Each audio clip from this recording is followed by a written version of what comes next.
Chapter 801 So Bullying. The Darborn Islands were once again the focus of the New World with Andre's alliance meeting. This meeting was initiated by Andre, and of course Whitebeard was also present, and invited Kaido of the Beasts, Red-Haired Shanks, and Aunt Charlotte Linlin. In addition, other forces have also invited a lot. Example, World Destroyer Burndy-Wald, Red Earl Patrick Redfield and other qualified pirates. However, Shanks rejected this kind of meeting. Because every so-called big decision is almost always made by Andre alone. As long as Andre initiates a vote, Whitebeard is naturally in favor, and Burndy-Wald, the big pirates of Redfield, have no opinion. Although under the invitation of Charlotte Linlin, Chinjao of the Cone who had retired also came back, and he was also qualified to vote at this kind of meeting, but in the overall number of votes, Andre still occupied the absolute dominance. Therefore, this kind of alliance meeting put it bluntly, that is, Andre is responsible for speaking, and they are responsible for listening. As for whether to approve or disapprove, it has no influence on the result. It's just that this pattern can't be changed. Who made Andre and Whitebeard too strong? The fleet of Team Zero is in a state of preparation all year round. Whoever opposes the decision made by the Alliance will be against the Alliance. For those who oppose the Alliance, Andre will naturally attack. Seems that apart from Kaido, a madman who is not afraid of death, no one dares to have a hard time with Andre. However, the day before the meeting, Dalbonel had a lot of new faces. The supernova who has just entered the New World also wants to use this meeting to publicize his reputation and let the bigwigs of the New World recognize him. However, they still had the pattern Tucson broken. At this level of meeting, where are the little ghosts who have just debuted, they can have the opportunity to show their faces. For example, the chimpanzee Kevin, who made some limelight in the Sabayati archipelago a few days ago, wanted to get a glimpse of Bonner. As a result, this poor baby was easily screwed off by his predecessor, the Purple Demon King Chris. Fortunately, someone has made a model, and these supernovae are more honest. Yeah, Kapapa. The laughter of Blue Ogre Dory and Red Ogre Brigitte resounded throughout the island. They were on the left and right, each carrying the flags of the Zero Team with the words, Domination of the World, and horizontal, traveling all over the world, standing like two giant iron towers at the pier on the main island of Darborn. All pirates who want to land on the island must pass their permission and approval. At this time, night had come. Dory and Brigitte, two tall giants, under the firelight of countless torches, their faces were even more ferocious, and the giant team under their command was also holding a flag at this time. These flags are naturally the flags of the various teams of the Zero Team. At this time, there are more than a dozen smaller team flags, and the huge team flags suddenly become a unique landscape. Uncle Dory, Uncle Brigitte. Kid also came to the meeting this time. This time his identity was no longer Andre's apprentice, but the Avenger Kid of the Avengers. Although his identity changed, he still took the initiative to say hello to Dory and Brigitte. Oh, it's Master Kid. Kid and Dory both squatted down and looked at Kid. Kid Kyonchin Isho, and then said, well, I came to the meeting on behalf of myself this time, please two uncles don't call me young master again. Oh, then you go first, the boss must be in a hurry. Yeah, the boss was very worried when you disappeared. Well, I know, Kid nodded, then took his men and strode towards the venue. Damn, why are they advanced? We have to line up here. Yeah, I didn't see him taking out his number plate. Shut up, that's the Avenger Kid, the tyrant's apprentice. He is raised as his own son. Do you think he is qualified to be advanced? The riots in the crowd calmed down at once. After all, it is possible not to know Kid, but who has never heard of the notoriety of tyrants?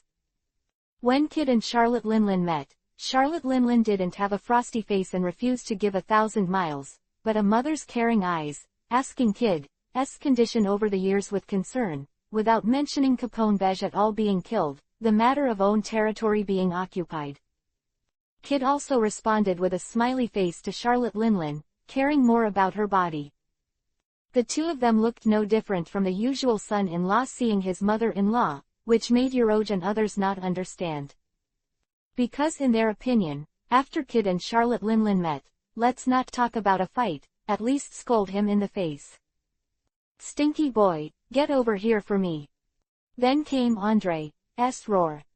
Kid's body trembled, and there were tears in his eyes, but he wiped them away calmly. Andre grabbed Kid's shoulders and brought him to Charlotte Linlin. You bastard, how can a son-in-law rob his mother-in-law? He also chopped off your future brother-in-law. How would you explain this? Charlotte Linlin was stunned for a moment. Andre's first move completely confused her, making her completely unable to guess what Andre wanted to do. What's the matter? Don't you talk? I think your bones are really hard, and I'm not afraid that your uncles will lead troops to beat you. After Andre finished speaking, his eyes swept over Charlotte Linlin's son. What a fierce look! Each of Charlotte Linlin's sons shrank back subconsciously.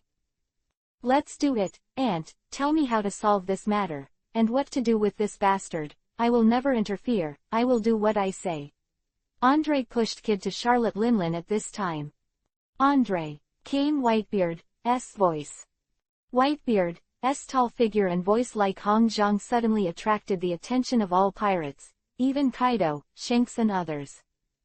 Is that what I taught you back then?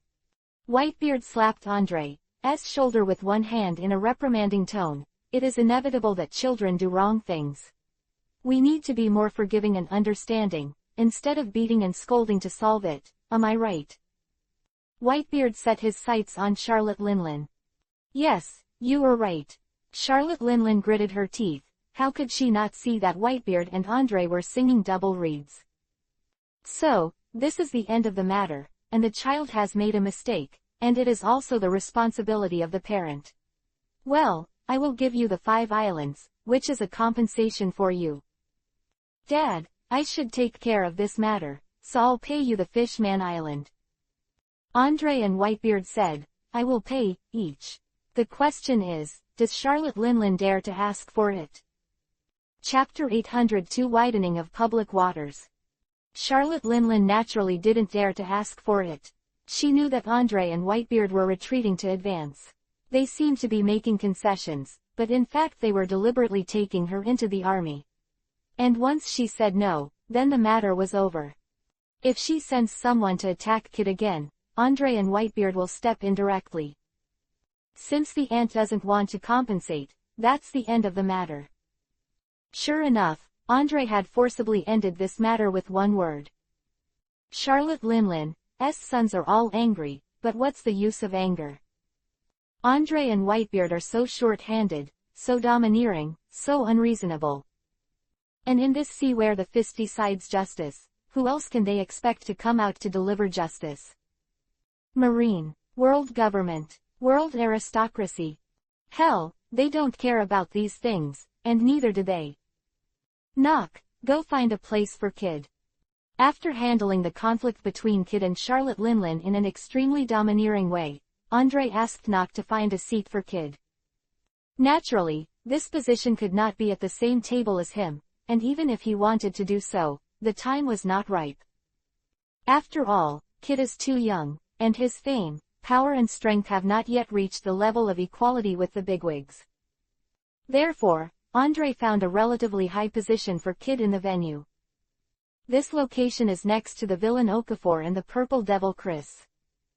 Okafor and Chris admire Andre very much, so they love the house and woo, and they also take good care of Kid, so they don't reject Kid who cuts the line.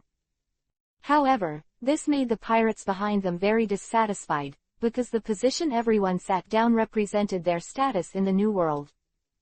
Except for the 4 emperors and 1 emperor, and the round table where legendary pirates such as Brindewald sat, the positions of the others were punched out by the pirates.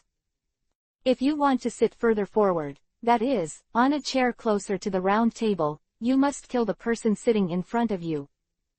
And Kid just entered the New World, and he suddenly sat in such a front position, close to the round table that symbolizes the pinnacle of pirate power. Okay, be quiet. Andre coughed lightly, then waved his hand. Carlos, Luyu, Harold and others immediately raised their guns to maintain the order. The venue suddenly became quiet, and no pirates dared to whisper. This meeting today is mainly to discuss the division of the New World territory. As soon as Andre mentioned the words, territory, and division, the pirates all came to their attention and listened intently. In order for the newcomers to have a wider sea to navigate, in order to make the pirate alliance stronger. Andre was talking nonsense in a serious manner, which made the pirates who had come to the spirit all want to yawn and sleep. But one unlucky guy just yawned and was shot in the head by Carlos. The boss is talking, you have to listen carefully. Carlos withdrew the gun expressionlessly, scaring the pirates beside him to look like quails. In short, it is to expand the original public waters. Applause. Quack, quack. As soon as Andre finished speaking, Harold took the lead in applauding. Despite the thunderous applause, Charlotte Linlin and the others did not look good. Because the so-called expansion of public waters plan is actually reducing the territory of the four emperors. Because the sites of the four emperors and one emperor are all separated by the public waters, so as to ensure that Mengxin can survive in the cracks.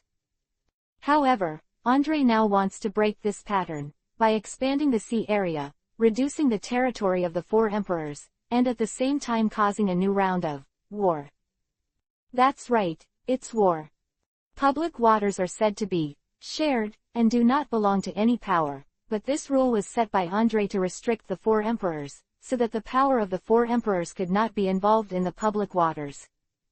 And the villains Okafor, Purple Devil Chris, these former supernovas, each dominated the public waters, and Andre, or the Pirate League, ignored them. It is not difficult to see from here that the public area divided by Andre is a territory for newcomers to compete for. Therefore, once the public waters are widened, a new round of war will inevitably arise. And the discerning person can also see that this is what Andre did for Kid, and let him, justifiably, grab the site. Then vote now, I'm in favor. Andre was the first to show his hands. Kolalala, the old man agrees. Whitebeard then raised his hand. I'm fine. Burndy-Wald also raised his hand. I agree. Redfield didn't object either. Shanks hesitated for a long time, but in the end he didn't make a statement and reserved his opinion. Kaido, on the other hand, said, I don't agree, but he was weak. Charlotte Linlin naturally wants to object. After all, she has just been cut off 5 islands, and now she is going to be divided into a quarter of the site. How can she accept it? But Charlotte Linlin caught a glimpse of Andre and Whitebeard staring at her. Is there such a thing as bullying? I agree. Forbearance a moment, calm, take a step back, a brighter future.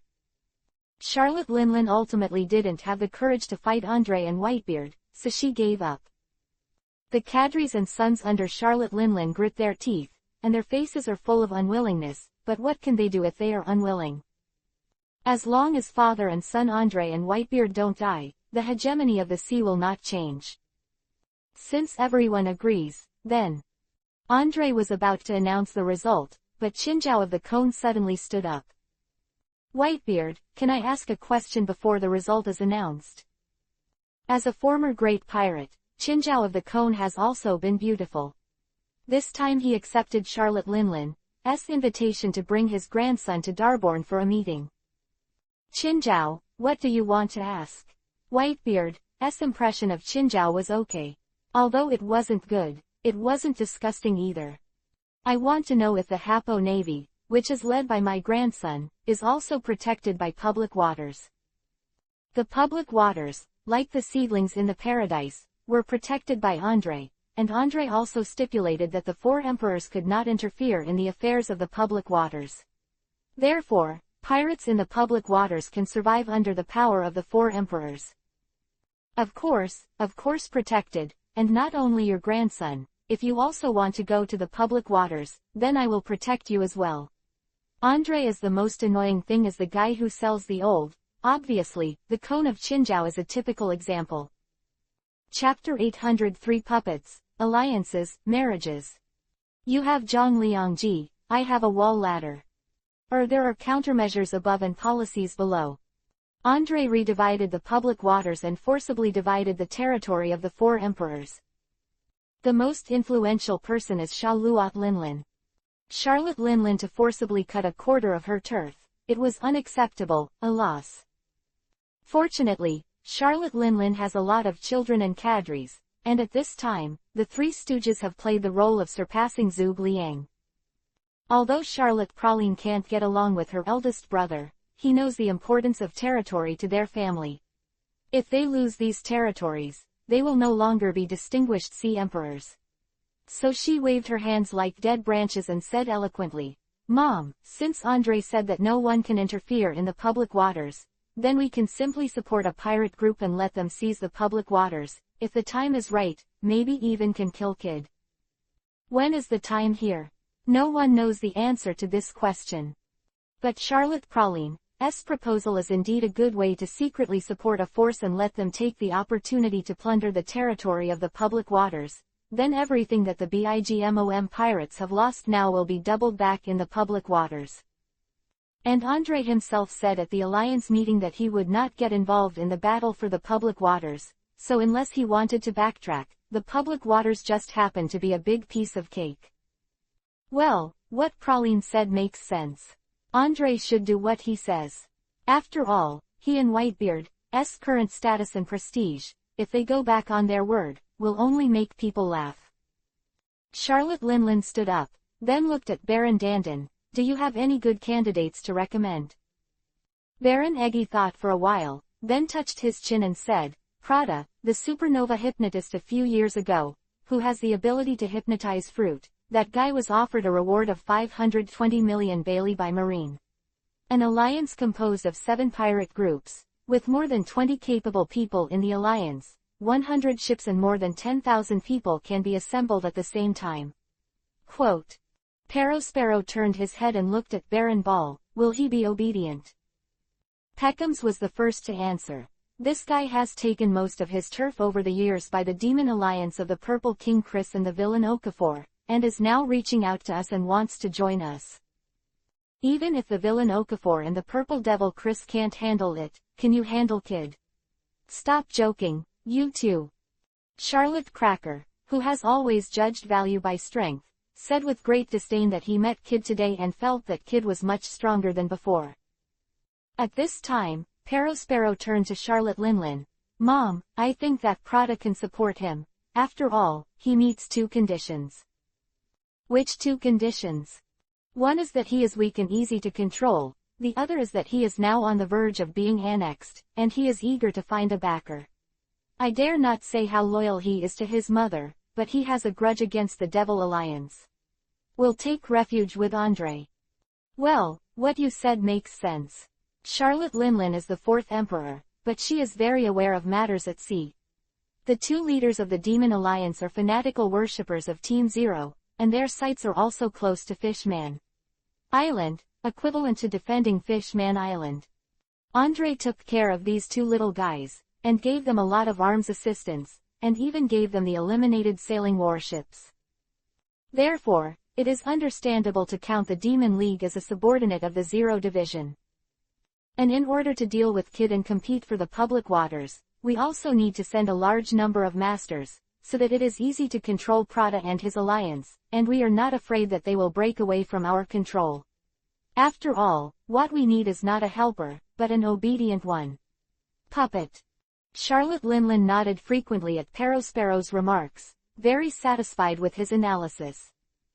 "But then again, who should I send?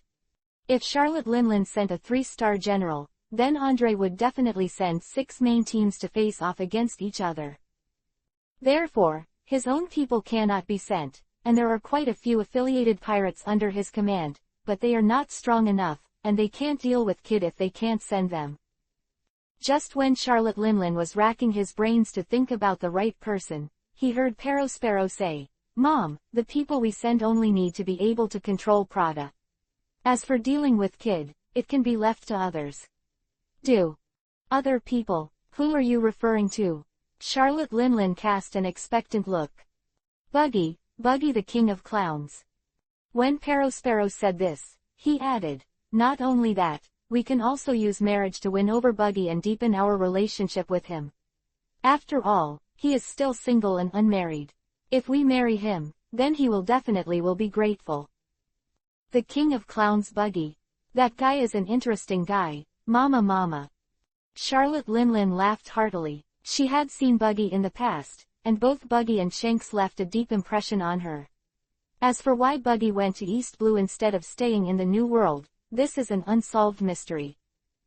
But regardless of the puzzle for the time being, there is no doubt about Buggy's strength.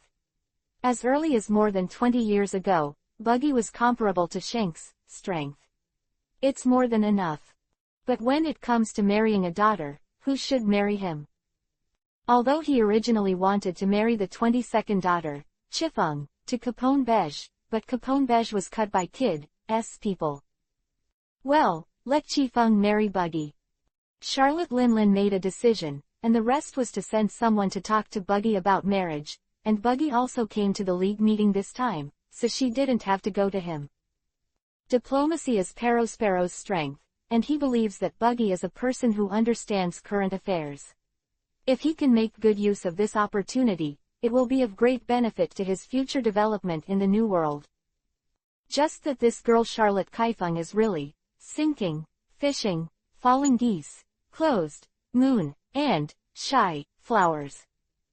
After Buggy looked at Kaifeng's photo again, the first thing he did was to pull out his knife and put it on Perospero's neck. Are you here to humiliate me?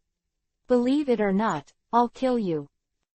Chapter 804 A New Round of Diplomacy. Are Buggy and Capone Beige the same level of pirates? Obviously not. Buggy and Shanks were interns on the ship One Piece, King of Pirates Roger, and had played against Andre. Seniority, the Beige guy doesn't know how far behind. Therefore, Charlotte Linlin thought that Buggy would be like Capone Beige, hungry for food, in order to climb the Four Emperors. It was a big mistake. Well, to take a step back, even if Buggy really wants to use Charlotte Linlin's power to achieve his certain goals with political marriage, then at least he has to marry someone who can watch. At least it must be Charlotte's 35th daughter, a little beauty of Charlotte Pudding's level. How else would the whole New World view Buggy? If nothing else, the bad guys Andre and Shanks would definitely laugh at Buggy's unique taste. Therefore, the marriage ended just after the beginning. There is no impermeable wall in the world, and the news of the failure of the Four Emperors Charlotte Linlin to marry her daughter and win over Buggy quickly spread throughout Darborn. This has undoubtedly become the laughingstock of all pirates. Heard that Shanks teased Buggy when he learned that Buggy was ugly and rejected Kaifeng. It would be nice if someone would marry you. Of course, only people at the level of Shanks dare to say this. After all, Buggy's strength is there, and now in the New World, there are not a few blind guys who dare to trouble him. Looks like I expected Charlotte Linlin to start taking on Buggy. As early as when Andre came up with the plan to reduce the Four Emperors' turf, he expected Charlotte Linlin's response strategy. And these years, Charlotte Linlin's external expansion and diplomacy are basically these routines. It is nothing more than marriage, alliance, and win-win, and these are the means used. Example, marrying North Blue and Team Zero to deal with Kaido, alliance Shanks to deal with Kaido, win over potential stocks such as Supernova to strengthen their own power and deal with Kaido. A series of successful diplomatic strategies have allowed the BIGMOM pirates to seize a large amount of territory from the beasts, and at the same time use the reliable allies, alliances, and community of interests to firmly resist the beasts, counterattacks, and preserve the fruits of victory. And this time to deal with the rising Kid, Charlotte Linlin is still changing the soup. Marry Buggy, deal with Kid, alliance Hapo Navy, deal with Kid, win Prada, deal with Kid. Trinity, comprehensively stifle the rise against Kid. It's just that the road is 1 foot high and the devil is 10 feet high. Charlotte Linlin is still far worse than Andre if you do it all. Now that Buggy has torn apart with Charlotte Linlin, She probably won't take the initiative to trouble Kid, and the rest is to deal with Charlotte Linlin. Andre was thinking about whether to make the alliance of demons and the Avengers form an alliance to form an offensive and defensive alliance, when he heard footsteps behind him. Master. Kid's voice sounded behind him. You still run out in broad daylight, you're going to die. Andre frowned and reprimanded Kid. Kid took off his cloak. In fact, as long as it is well shielded and not exposed to sunlight, he can still be active during the day. Master, I know you are paving the way for me, but I hope to work hard with my own fists. Andre walked up to Kid, put his hand on his head, and rubbed the short red hair on his head, just like before. You're too young to deal with the cunning Charlotte Linlin, don't look at her surface. In this way, none of the 4 emperors who can sit on the throne is easy, and there are Shanks and Kaido, both of whom are not easy to deal with. Before Andre could finish speaking, Kid retorted with a firm expression. Master, didn't you use one punch to dominate the ocean? Can't I do what you can do? Or do you think I'm too much? Weak. The more Kid talked, the more excited he was, and Andre could see his body shivering and the blood vessels in his forehead swelled up. Well, since you want to be independent, I don't care about your business. After Andre finished speaking, he shouted without looking back, Violet. Boss, do you have any orders? Send the ready stuff to the Avengers. Yes, I'll arrange it right now. Violet bowed respectfully to Andre and left. Those things are just some medicinal wine and weapons. Since you want to dominate the new world, you should use it. Andre finished, patted Kid's shoulder hard. Do well, don't let me down. Thank you, Master. Kid nodded vigorously, turned and left. As soon as Kid left, Andre called Carlos and others to discuss how to deal with Charlotte Linlin's next strain. As for not intervening. No kidding, what parent would ignore their children? What's more, Andre is a short-handed guy, it's even more impossible to ignore Kid. Buggy is also in trouble now. The more open and transparent the division of forces in the new world is, the more unfavorable it is for him. Because Buggy is best at fishing in troubled waters.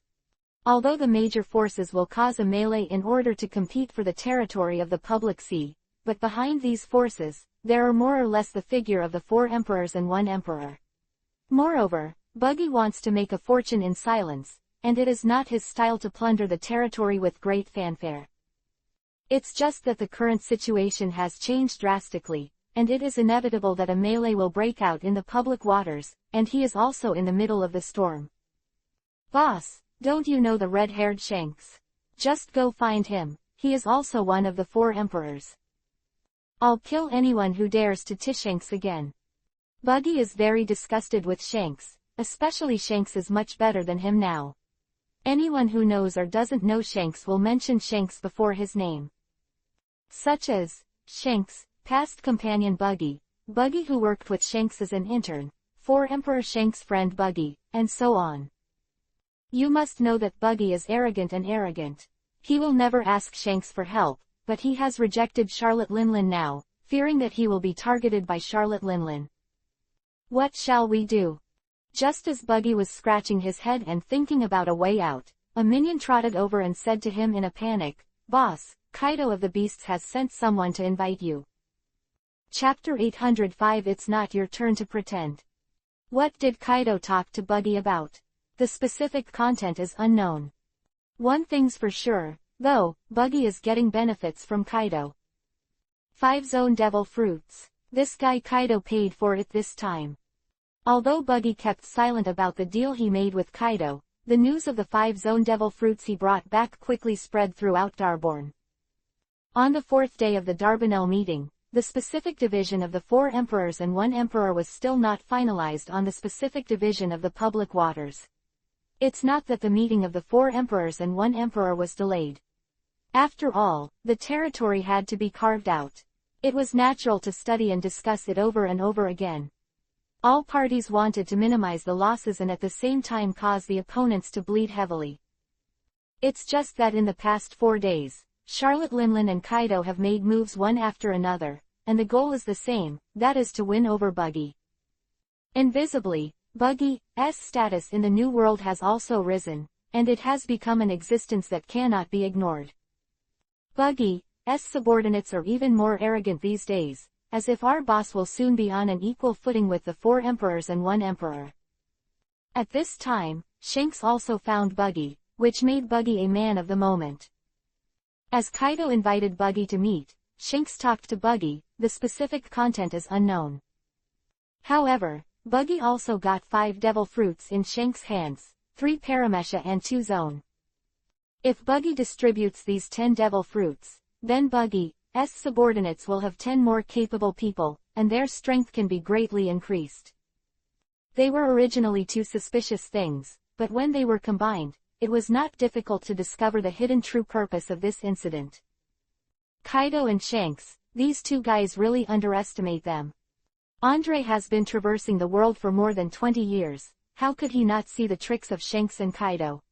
Moreover, the tactic used by these 2 guys is a conspiracy, which is not very clever, but it is still effective. For any pirate group, 10 devil fruits can boost the overall strength in a short period of time. Buggy pirates, whose strength has been greatly improved in a short period of time, will expand rapidly in a short period of time. No matter which direction Buggy expands, it will inevitably compete with Kid in the end. Use Buggy's power to curb Kid's expansion, influence Andre to support Kid, and make Kid the 5th largest force in the New World besides the 4 emperors and 1 emperor. There is no doubt that this approach is highly targeted. The face of Buggy, a very old city, Kid, a fledgling young man, is no match at all. But you have your means, and I have mine. Of course, Andre couldn't make Kaido and Shanks too awkward, so he brought in another force. This force also dominates the New World. It was the 8th day of the meeting in Darbanel. Such a long meeting was nothing but torture for the pirates who were used to being lazy and free. But there is no way, who made the initiator of this meeting a tyrant? In the absence of the tyrant's order to declare the end of this meeting, then all the pirates should lie down. In short, even if they die, they will die at the meeting venue in Darbanel. This is the benefit of hegemony. Doing whatever you want, even if most people can't accept it or even resist it, they can only endure it silently, because the price of resistance is unbearable for them. On the pier in the early morning, the pirates who had not yet woken up rubbed their sleepy eyes, unbuttoned their trouser belts, and began to release water to release the flood when facing the sea. Before they habitually shook and dripped clean, they saw several large ships sailing on the sea. Hey, there's a fleet here. Who is coming to the meeting so late?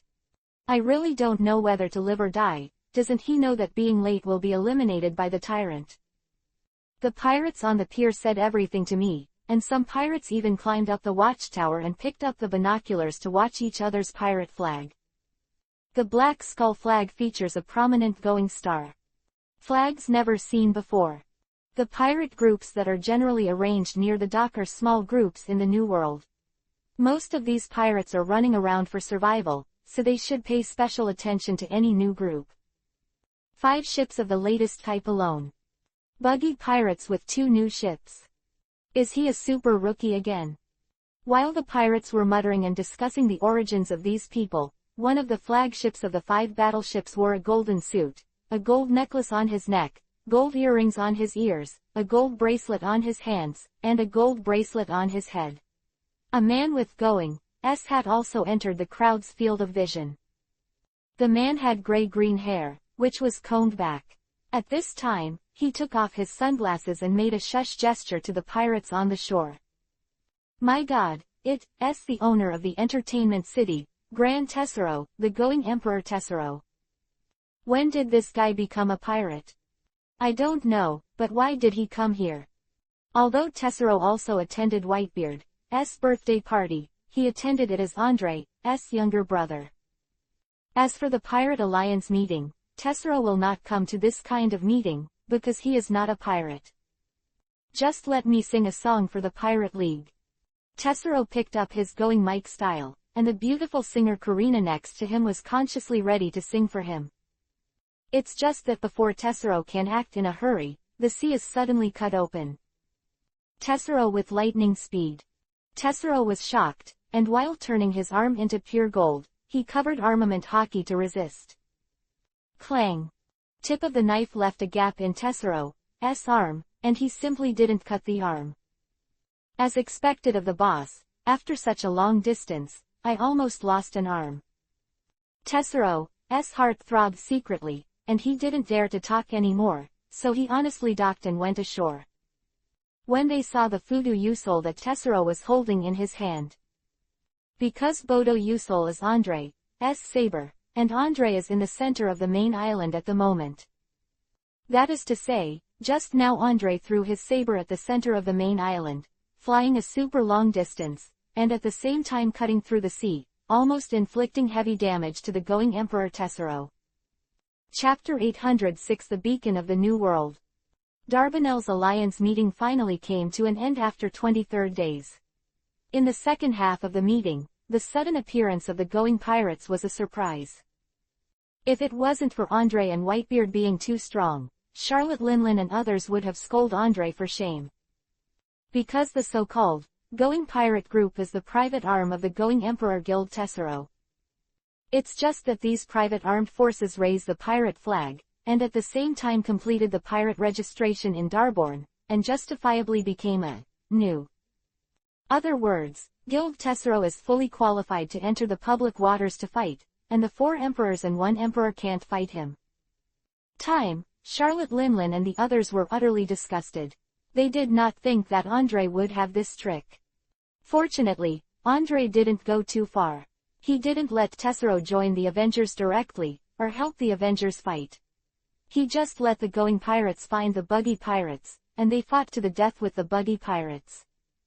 Without Buggy's restraint, the Kid Pirates looted territory in public waters, causing heavy losses to Charlotte Linlin. And under the blow of the Avengers, the Prada alliance supported by Charlotte Linlin suffered even more defeats. Prada, the leader of the Prada alliance, had to send a distress letter to Charlotte Linlin, asking for reinforcements. "Mom, let me deal with Kid." Charlotte Cracker knew that the situation was urgent. If no reinforcements were sent, Prada would be defeated sooner or later.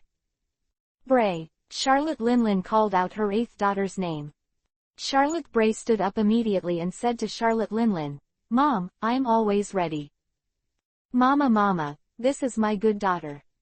Charlotte Linlin nodded with satisfaction, and then said to Charlotte Cracker, "Cracker, you and your sister go together, you must beat Kid and let him know who is the real king of this sea." "I'll be a mom," Cracker assured Charlotte Linlin. Cracker and Charlotte Bray were sent out because they both possess the ability to hide their identities. Cracker's biscuit fruit can make armor of different appearances, and he can hide in the armor without revealing his identity. Charlotte Bray is a mirror fruit person who can not only imitate anyone, but also turn other people and animals into the appearance of people she has met. Therefore, the two of them brought people to support Prada, so as not to violate Andre's so-called non-intervention principle. Gualba, the Avengers stormed the Prada alliance in 4 directions. The Prada alliance has no way out now. If they retreat again, they will retreat into the territory of the Bigmom pirates. But Prada is very clear that once they escape into the territory of the Bigmom pirates, only the cruelest punishment awaits them. After all, Charlotte Linlin assisted a lot of supplies, including 3 devil fruits and 100 seastone net guns, but even so, they failed to stop the Avengers. Now the Avengers are advancing so vigorously, the momentum is like a tiger, and it can't be stopped at all. Kid is in charge, our attack is very smooth, and now as long as they are forced back into the port, they can all be surrounded and wiped out. Yoroj put down the phone bug and then clenched his fists. This battle was their first large-scale battle since they entered the New World. 7 pirate groups in this battle, mobilizing more than 12,000 minions, more than 100 wooden sailing warships, thousands of artillery pieces of various types, and seastone net guns specially designed for those with abilities. However, they were defeated in a daze, and their morale was high, and they had a tendency to attack Wanglong. Little ones, take Gualba. Ho, ho, ho. Your Oge's minions shouted hysterically. Fire. Shoot the guns, idiots. Block them, make sure to block them out of Gualba. The Prada Alliance has entered the island defense war, and they rely on the geographical location of the island to delay the time as much as possible. It's just that they all know that they have been surrounded by the Avengers. Not only that, the Demon Alliance is also eyeing it, and it seems that they want to share a piece of the pie. It's over, it's over. Boss, let's surrender, now we don't even have a chance to escape into BIGMOM's territory. Shut up, we will stick to the end and let BIGMOM see our determination. Prada angrily kicked away the younger brother who had been mentally broken down. In fact, he knew best that the outcome of the battle had already come out when the naval battle was defeated. Pirates are not marines. Although there are also cannons on the islands on the site, the cannons on the islands are small in power and short in range. They are purely for scaring people, and they can't compare to Marine's fortress cannons. Therefore, the island defense battle is nothing but lingering. Attack. Kill. Kill them. There is no mercy in the war of pirates, even if everyone is a peer, but people are cruel animals. In order to survive and live better, they will kill their opponents without hesitation. Kid, it looks like this battle is over. But you don't seem to be happy. Killer who was speaking, he did not participate in this island attack. First, there was no need to participate. Second, he was responsible for protecting Kid. Because Kid was deprived of his shadow, Kid must be protected by someone during the day. It's just some family games, and it's still a victory with so many casualties. Can I be happy? Kid sneered, then stern face. So far in this battle, the Avengers have killed more than 700 people and suffered nearly 1/3 of the casualties. Although the casualties of the Prada Alliance are 3 times that of the Avengers, such a high casualty is still unacceptable for Kid. Because as he said, this is just playing the house, and the real battle has not yet begun. Although the pirates under Prada are not weak, they are simply a group of elementary school students compared to the combat power of the 4 emperors. Not to mention the pirates of Team Zero under his master, which is a monster concentration camp. Take your time, we've just started after all. Killer wanted to comfort Kid, but saw a pirate ship with a Prada Alliance rushing over. The pirate ship was a fast ship and was extremely fast, so it quickly collided with the fleet guarding Kid. Kill them. After the pirates on the boat jumped off, Kid's escort was quickly dispersed. Chapter 807 Upright Mahawk. Who are those guys? They are definitely not from the Prada League. The Avengers are not fools from top to bottom. The combat power of this pirate ship that suddenly came out is not at the same level as the Prada pirates. Especially the leading swordsman with a beard is like a heavy bulldozer. No pirate can stop his sword wherever he goes. Many of the remaining pirate ships were cut in half by the bearded swordsman. Ha ha ha. This bearded swordsman is naturally Charlotte Linlin's 10th son, Charlotte Cracker, a 3-star general of the BIGMOM pirates. Charlotte Cracker does not live a pampered life. Unlike some scumbag brothers, he is very talented, so his combat power has always been at the top level, and even the hostile 3 disasters dare not despise him. When the sound, Golden Iron Symphony, Mars radiates in all directions. Cracker, SAP slashed hard on Killer's side. Damn, this guy is so powerful. Killer gritted his teeth, trying to block Cracker away. Is that only the strength? Cracker smiled coldly, then pressed hard with one hand, and the épée in his hand suddenly sank. Killer's arms were so overwhelmed that he had to bend one knee and barely hold it under the tremendous force. Hum. With a cold hum, Cracker knocked Killer off with a knee. Killer's body was thrown away, and then with a thud, it fell into the sea. The Avengers. If there is only this level, then it is better to accept a happy death sooner. As soon as Cracker finished speaking, Cavendish rushed over with his sword in hand. Cavendish's strength has improved rapidly over the years, and he practiced Andre's training method, so his strength and physique are far better than in the past.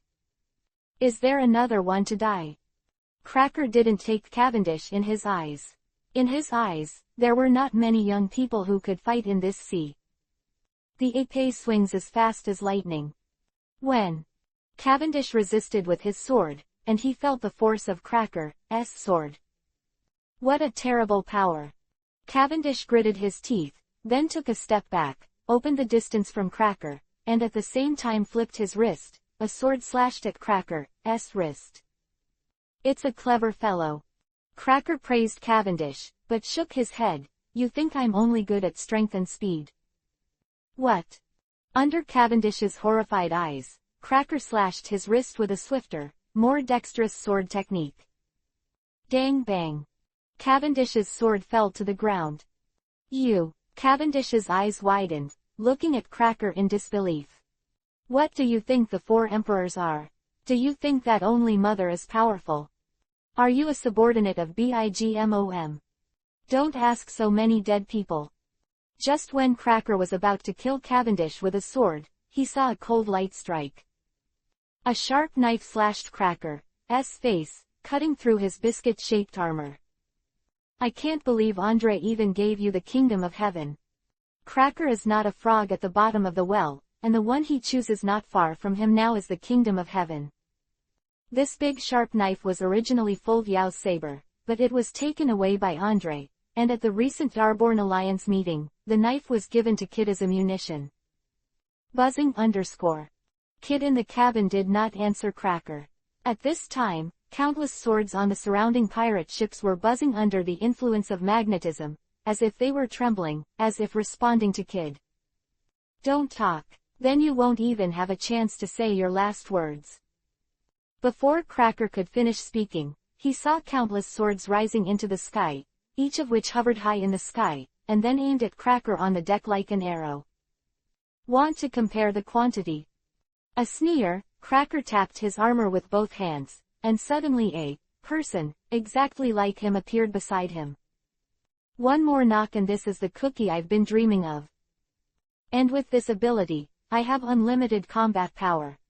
And how many pairs of armor can your sword destroy? Ha ha ha.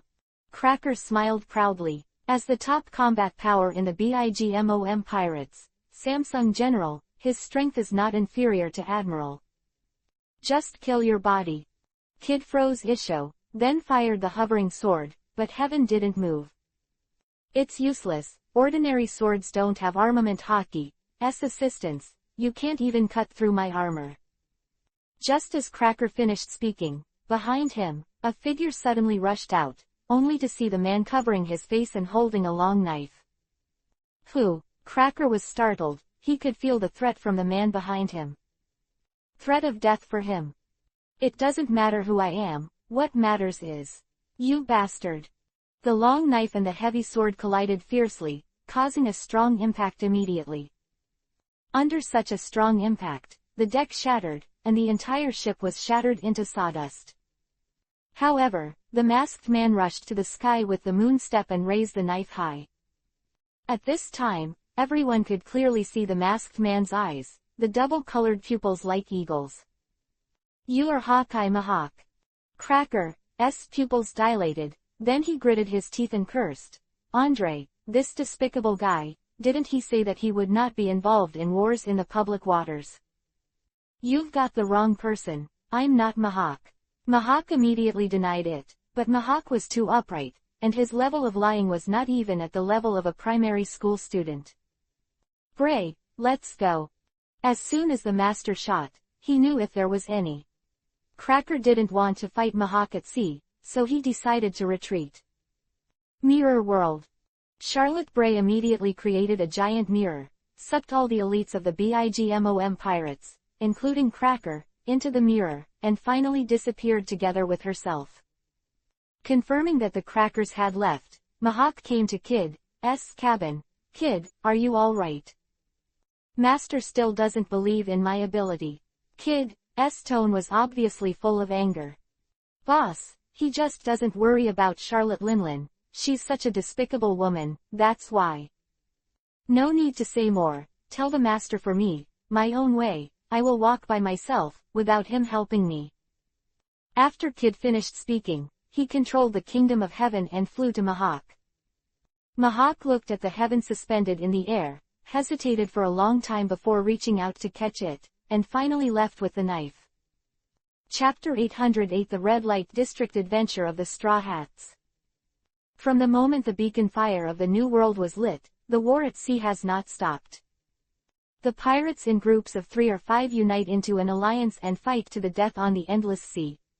Some of them may know that they will die today. But since joining the game of hegemony, there is only life and death, only victory and defeat. Such a day of blood with a knife head is indeed very exciting. While plundering everything from others, even taking away their lives, you can still enjoy yourself.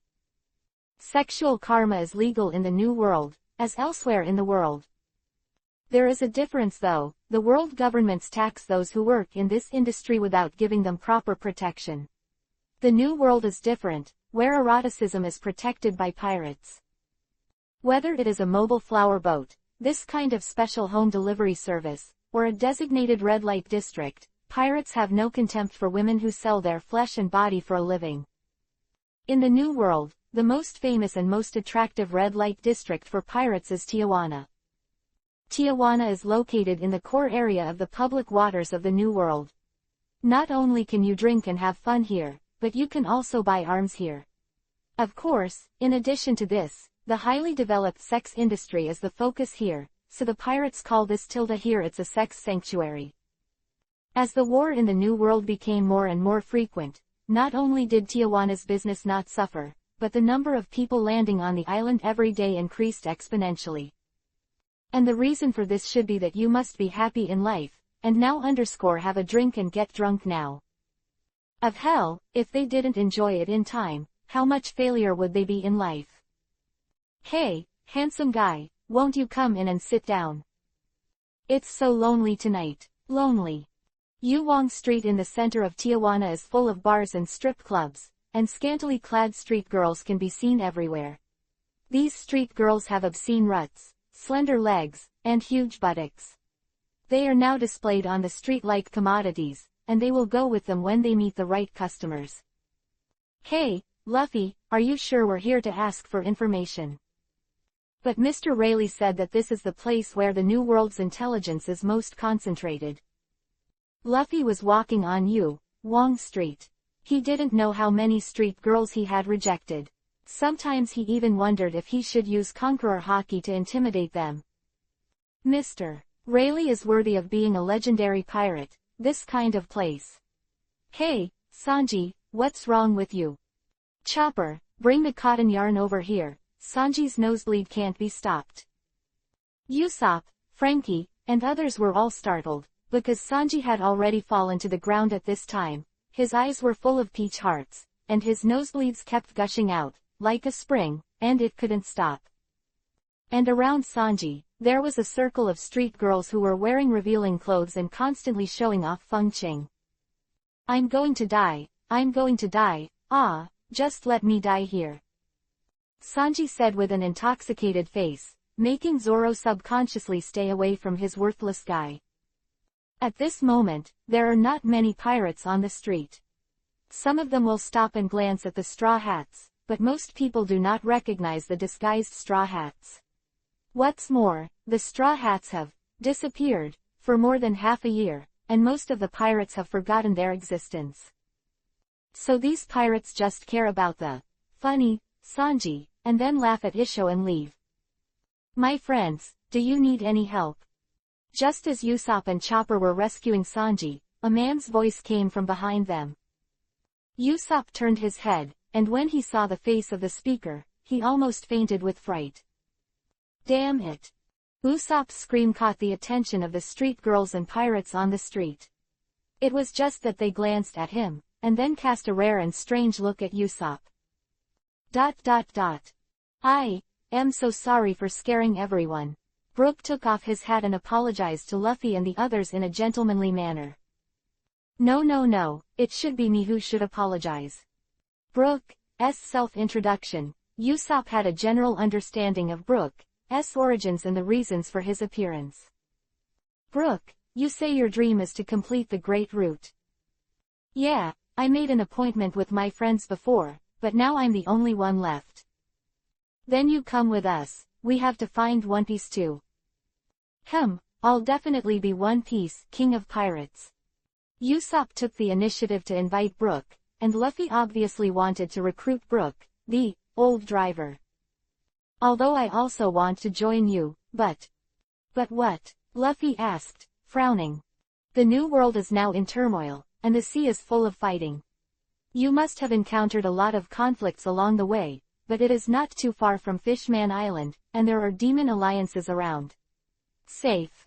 When Brooke mentions the New World melee, Frankie and Usopp ponder. Frankie's idea was to refit the ship again to make it more maneuverable and defensive. Usopp is considering how to persuade Luffy, or suggest that everyone choose a relatively safe route. Is the whole new world at war? Is there no other way to get to Ralph? It was Nami who spoke at this time. Nami vaguely obtained some One Piece's information from Rayleigh. Although Rayleigh did not explicitly say anything, but Rayleigh's so-called, "It's okay to buy the whole world," is this. Such words have deeply stimulated Nami's heart of money fans. It can't be said that they are all fighting, but some places. Brooke then pulled out a nautical chart drawn in sheepskin. This nautical chart was issued by Darbonell, and it marked the territory of the 4 emperors and 1 emperor in detail, as well as the public waters. Have you seen these white areas? This is the public waters, surrounded by 4 emperors and 1 emperor. We are now in the public waters, so we will encounter warring pirates everywhere, and even get involved in the war. And although there is no war in the territory of the 4 emperors, but why is Andre's site so big? Doesn't he only have one Fishman Island? Luffy pointed to Fishman Island as the key point, a large Black Sea area nearby, and a large Black Sea area near Darbonell. Although the tyrant occupied relatively few islands, his fleet is the largest, and the sea area occupied is naturally relatively large. What about entering Andre's territory? Did you not listen to me just now? Say what? Brooke looked at Luffy speechlessly, and then pointed at the chart with a skull finger. Entering their territory without the permission of the 4 emperors and 1 emperor, you will be killed. Chapter 809 Chase. Husband, wake up. Hancock gently pushed Andre, who was still sleeping, with her hand. At this time, she was wearing a pink, red nightdress, lying on her side beside Andre. The legs are extraordinarily attractive, and the long black hair with the shawl slips down a plump ditch along the collar, and Vivi wears a lace hood at the exposed point. Just get some more sleep. Andre yawned dazedly, then pulled Hancock into his arms. But aren't you going to talk to Charlotte Linlin today? As Hancock spoke, he stroked Andre's face with the ends of his hair. Let her wait, I haven't slept enough yet. Andre made up his mind to sleep until he woke up hungry. Hancock pushed again, but Andre just put the quilt over his head. You saw it too, and I can't help it. Hancock had no choice, he could only make a helpless expression, and then shook his head towards Violet and Domino beside Chuang. Violet and Domino looked at each other with a wry smile on their faces, and could only carefully exit the room one after the other. Outside the room, standing impressively was Charlotte Linlin. Charlotte Linlin is really upset because this is her place and Andre is sleeping in her castle. Now it's better, not only is it against the guests, the dove occupies the magpie's nest, but also plays her like a monkey.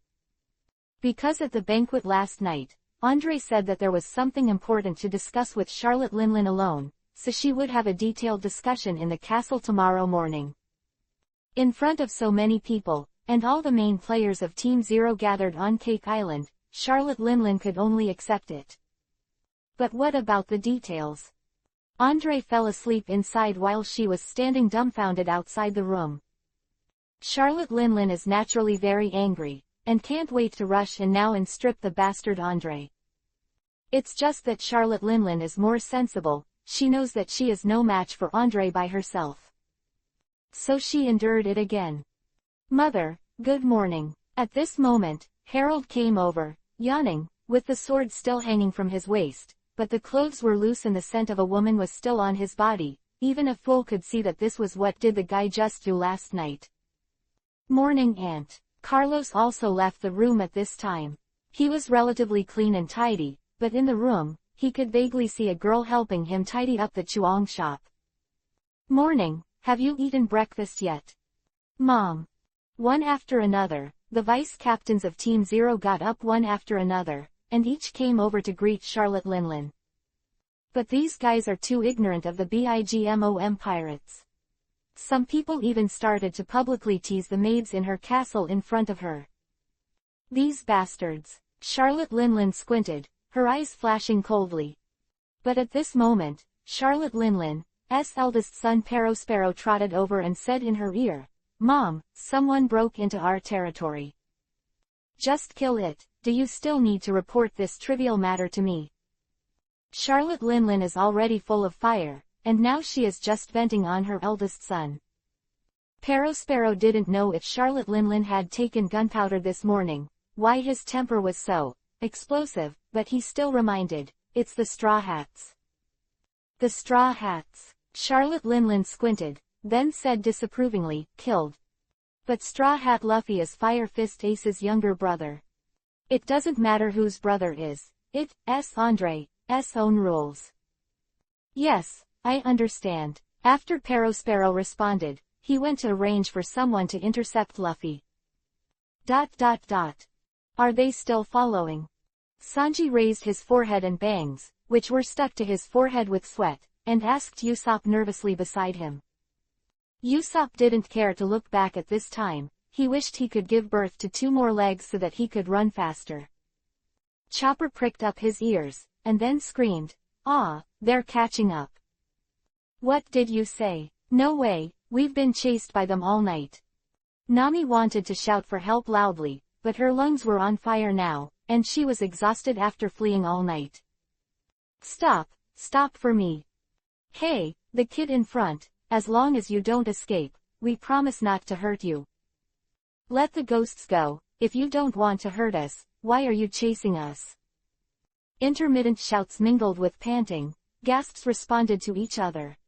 At this time, Usopp is the only one who still has such spare time to complain. Luffy, it's all your fault, Brook has already said, you can't enter the territory of the 4 emperors, but you have to come into supply. Zoro ran to Luffy's side, kicked angrily, and kicked Luffy's ass hard. Luffy covered his ass and pouted, I was wrong, but I didn't know they would be so close. But I can't blame Luffy entirely. Now the New World is fighting everywhere. The islands encountered are in short supply, and they are all controlled by the major alliances. They can't sell it to us, and we don't have the money to buy it. At this time, Nami spoke justice for Luffy. But if Luffy hadn't eaten up all the bait for fishing, we wouldn't have to rush to resupply. Sanji said angrily. This is not the time to argue, and if we don't get out of here, we're dead. Although Brook is a skeleton frame, his escape speed is not slow. At this time, a gust of wind blew, and the wind was mixed with the smell of seawater. Everyone is holding on for a while and we're almost at the beach. Frankie was shocked and opened his mouth to boost the morale of everyone. Is it safe to just escape to the beach? Catch them. Peckham's and Baron Dandan, who were in charge of stopping Luffy and the others by the sea. They were leading hundreds of minions and had already taken control of the Straw Hats boat. What about Luffy? Usopp hurriedly stopped, and Nami, Chopper, and Frankie beside him also stopped one after another. Everyone, it looks like we can only get out with our fists. Well, I can only fight. Miss Nami, I will protect you. Luffy took a deep breath, clenched his fists, then took a stance and roared firmly, second block. 810th chapter. Germa 66 intervenes. The second gear is a move invented by Luffy in the Enies lobby. When activated, his skin will turn red and steam, as if using a stimulant. At this time, he used his feet as a pump to pump air, thereby accelerating the flow of blood and strengthening the strength of the body. The body that has been strengthened in the second gear can make extremely fast movements, and while increasing its speed, it is also strengthened. Therefore, the same move, in the second gear state, the attack is much stronger than normal. Although in the second gear state, the speed and strength are increased, but as a price, it is inevitable that the consumption of physical strength will increase. Rubber jet bazooka. Peckham's in front of him. Looking for death. Peckham's is well versed in armament hockey, so he immediately puts his arms up to resist. However, Luffy also learned how to use armament hockey from Rayleigh, and this time he also covered his hands with armament hockey. Boom! Like a rocket bombarding a ground target. There was a lot of dust on the beach, and Peckham's were knocked back a few steps. This kid actually hurt Ben. Peckham's eyes widened, looking at Luffy in disbelief. According to the information collected by the BIGMOM pirates, Straw Hat Luffy's combat power is at best the level of Marine Headquarters Rear Admiral, and he does not use armament hockey. In the Battle of Alabasta, it was because of his adopted brother Ace that he survived by chance, and in the process of the Enies Lobby later, his strength will never exceed that of Vice Admiral of the Marine Headquarters. As a fighter of the BIGMOM pirates, Peckham's is not only a zone turtle fruit ability, but also proficient in armament hockey, so his personal defense is amazing. However, the blow from Luffy just now made his blood boil. Rubber jet machine gun. With armament hardened fists, the power and speed of the second gear is increased, so the power of rubber fists is multiplied. The rain of fists fell on Peckham's, so he had to concentrate on the defense, with no chance of counterattack. Seeing this, Baron Eggy immediately asked to come over to help. But Zoro took the lead. "You compass, let me kill you." Compasses. Baron Dandan made up his mind, and then a grim look appeared on his face. But that guy has a round body, and his legs are so long. He really looks like a compass. Usopp, you still have time to comment. I know, I'll take it seriously. When Zoro faced Baron Dandan, Sanji, Usopp, Frankie and others had already fought with the pursuers behind him. Looks like I'm going to offend BIGMOM. Brook took a deep breath, and then took out the cane sword seriously. But Brook hasn't improved much in recent years, so this sword skill is gorgeous, but this power. Well, as a skeleton frame without a piece of meat, let's not talk about power enhancement. Brook, are you all right? Chopper, stop drawing people to me. Nami, I'm sorry, but I can't beat them. Sanji, Usopp, come and save us. The beach was a mess, and the BIGMOM pirates were amused by the funny tricks of the Straw Hats. Third block. Rubber giant tomahawk. What's that? Under Peckham's horrified eyes, Luffy's right leg suddenly grew larger. It should be said that it became the leg of a giant. Boom. With a loud bang, the earth shook. Peckham's was slammed into the ground by a powerful blow.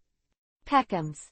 Baron Eggy didn't expect Luffy to be so strong that he could suppress Peckham's. Looking around in battle is very dangerous. At this moment, Zoro's wrist flipped, and the two knives in his hand flipped, one blade inward and the other blade outward. Double blade stream, tornado. The huge tornado hit. Baron Dandan was forced to retreat, and at this moment Zoro quickly pulled into the distance of each other. When the two were less than 2 meters apart, he suddenly raised the knife and slashed at Dandan heavily. Neck. Armed. Baron Eggy immediately resisted with a cane. HMPH, it took so much time to get rid of these little devils. Cracker was sitting on the slope not far from the beach, and he had no intention of intervening. After all, it was not a level of combat at all. To let him shoot would be an insult to his own strength. Brother Cracker, as soon as you shoot, they will be crushed in less than a minute. Charlotte Bree walked over at this time and said with a smile. Of course. Cracker is a proud, or rather conceited person, who worships power and is more confident in his own power. But Brother Perospero sent you to deal with the Straw Hats. It's too disrespectful to you, it's simply overkill. He's just worried that Andre will know about what happened here, but it's so far away from Cake Island. Even if Andre knew, there would have been dead bodies left here long ago. Yeah, just letting these little fleas hop around for so long, I'm afraid my mother will be upset. Don't worry, Mom doesn't have time to take care of such little things, she's more careful about Andre now. But Andre's guy is dead on Cake Island, it's really annoying to see. It's just that our current strength is limited and we are unable to fight against Team Zero and the Whitebeard Pirates. Even if North Blue's Vinsmoke joins forces with us, there is still a huge disparity in strength. While Bree and Cracker were talking about Andre and Whitebeard, a sudden change took place on the beach. I saw several warships with eagle flags slowly approaching. 66, symbol on this eagle, which proves the identity of the fleet. Germa 66. Why did the Vinsmoke family come here today? Cracker and Bray were both caught up in Germa 66's fleet. Ige. Niji. Go and save the Straw Hats. He will be a good bargaining chip. By the way, bring your incompetent brother to me. Judge stood on the deck, looking at the battle on the beach with his binoculars. Although Charlotte Linlin was a little dissatisfied with saving people from Charlotte Linlin's men, there were many benefits to saving Luffy. Luffy was still Dragon's son, and saving Luffy was equivalent to having a foundation for friendship with the Revolutionary Army. Second, Luffy is Fire Fist Ace's younger brother, which makes Ace owe his favor. Of course, the premise is to make good use of it. But what Judge is best at is to use the chips in his hand to seek the best benefit for himself. Chapter 811 Ruthless Family. The Vinsmoke family is an example of a bold and small heart. More than one day, the family wanted to restore the glory of their ancestors and unify the North Blue, but they were worried about the world government and Tenryubito. Therefore, the Vinsmoke family has been like the mice in the granary these years. On the one hand, they are at odds with the world government, while secretly annexing the territories and important materials of the North Blue countries. On the other hand, they have formed a good relationship with pirates and even sent a large number of elites dress up as a pirate and enter the New World to find the whereabouts of One Piece. But it's not wrong to say they're mice. Because the Vinsmoke family never dared to hold high the flag and break with the world government and Tenryubito. Vinsmoke Judge has always felt that he is not ready, but preparations are all excuses. In the final analysis, it is still courage and boldness. In these respects, he is far inferior to West Blue's Lucas. However, the mouse and tiger don't matter. Winning the world hegemony is the ultimate goal of the Vinsmoke family. Of course, the premise is that they first occupy the entire North Blue. But the world government is not a fool. The situation in North Blue, as well as the small movements of the Kingdom of Germa 66, are under the supervision of government agents. Especially during this period, the Kingdom of Germa 66 frequently sold arms to pirates, and even sold 15 of the latest ironclad ships to Charlotte Linlin in one go. Not only that, Judge's ambition is to embark on the journey of the Sea of Stars. So just befriending Charlotte Linlin isn't enough. Far and near attack, horizontal and vertical, this kind of diplomacy is very common in troubled times. The Vinsmoke family is an expert in diplomacy.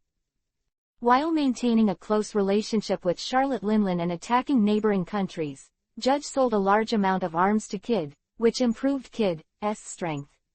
Just selling arms to Kid is completely flattering to Andre. Andre is naturally very satisfied with Judge's approach. Although Judge is a young boy, but now that the New World is raging all over the sea, the replenishment of arms is extremely important. In addition, Judge is currently eyeing Luffy's father Dragon. If Dragon can join forces with Judge would not mind supplying a large amount of arms to the Revolutionary Army, including large items such as warships that are restricted from export by the world government. As long as the Revolutionary Army has arms, it can counterattack. If all goes well, the end of the year may be able to enter the Great Route. And the world government will not tolerate the revolutionary army. They will definitely gather a larger army and find an opportunity to fight the revolutionary army decisively. The world government and the revolutionary army go to war, which is naturally Judge's purpose. No matter which side the war belongs to, as long as the war starts, the Vinsmoke family can reap the benefits. Of course, the best outcome is a lose-lose situation. Therefore, Luffy is extremely important in Judge's eyes. Is that uncle with curly eyebrows really Sanji's father? It seems that Sanji is still a prince. My god, it's no wonder that when I first saw Sanji, I had an aristocratic air, so he really is a prince. Usopp, when did you say that Sanji looks like a prince? I remember you said he looked like a rascal. Usopp and Chopper were bickering. At this point they were, temporarily, safe, and under the protection of Germa 66 Fleet's fleet, they were safe for now. And they have already learned that Sanji is the prince of the kingdom of Germa 66 and should be one of his own. It's delicious. Luffy didn't realize that he had fallen into Judge's hands and became a bargaining chip in Judge's hands. He only thought that Sanji's father was very generous and would invite him to eat such delicious barbecue. But Luffy, I always think the Sanji family is weird, and didn't you notice just now? Sanji's face was ugly when he saw their family, and Sanji just seemed to want to resist. Although Zoro bickers with Sanji every day, his relationship with Sanji is getting more and more troubled, so he sees Sanji's reaction just now. No, they are still Sanji's family. Brook didn't know Sanji well, let alone what kind of organization North Blue's Germa 66 was. Of course, it wasn't just Brook. Everyone on the ship except Sanji had no idea what was going on at North Blue. Because North Blue is on the other side of the Red Soil continent, isolated from where they are. In the flagship luxury lounge, members of the Vinsmoke family gather, and Sanji is no exception. King Adak needs us to send troops to help them take down the Sith Dukes in the country. The Duke of Sith also wants us to send reinforcements to help them kill King Sk. After Judge finished speaking, he put down the letter in his hand and turned to look at Ig and Niji. What do you think? Which one of them gave more money? Niji asked directly without thinking. Just kill them both, so that both sides can receive money. Ichi smiled sinisterly. You are still the same as before, treating human life like a mustard, it is simply a beast. His brother coldly, although he was a member of the Vinsmoke family, he always felt it was a shame. Because this family is so despicable, as long as they have money, they can turn into beasts, and there is no family relationship within the family. Sanji also ran away from home for these reasons. Sanji, as a member of the Germa 66 royal family, what you should think about is how to develop territory for the family, instead of thinking about commoners. Those things like ants are not worth your time to think about them. Third brother, I think you are not only cowardly, you have been with those lowly people for a long time, your mind is stupid, we are a royal family born for war, if we don't fight, how can we survive? Yuji also joined the ranks of making fun of Sanji. Although the eldest daughter Reiju didn't speak, she was obviously standing on the side of Ig and the others. Enough, Ig and the others are right. As a royal family, you should consider it for the royal family. Judge snorted lightly, then said to Sanji, although I always thought you were worthless, your life is a good bargaining chip. Sanji's body trembled and immediately stood up. What do you want to do? Charlotte Linlin's 35 daughter Pudding, you go and marry her. It happens that you are of the same age. After the wedding, you go to the Avengers. I will introduce you to your brother-in-law Kid. Chapter 812 The Boat of Friendship is overturned. Judge's wishful thinking was good, he wanted to kill two birds with one stone. Not only marrying Charlotte Linlin, but also arranging Sanji into Kid to please Andre. Just that Judge's idea is good, the premise is that Sanji cooperates. Sanji is indeed the kind of man who can't walk when he sees beautiful women. However, Sanji still has principles. The journey with the Straw Hats during this period of time has made him unable to break the bond between his partners.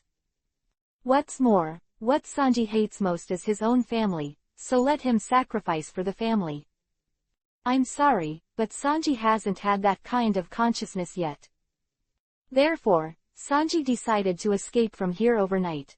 Of course, he had to leave with Luffy and the others. Pity that he knew his son Moruofu. Judge had already seen his plan from Sanji's reaction, so he sent people to closely protect the Straw Hats. It is said to be protection, but that dazzling sword is not a vegetarian. Especially Nami and Chopper were given special attention. In other words, if Sanji and Luffy and the others were to escape, Nami and Chopper would be in danger.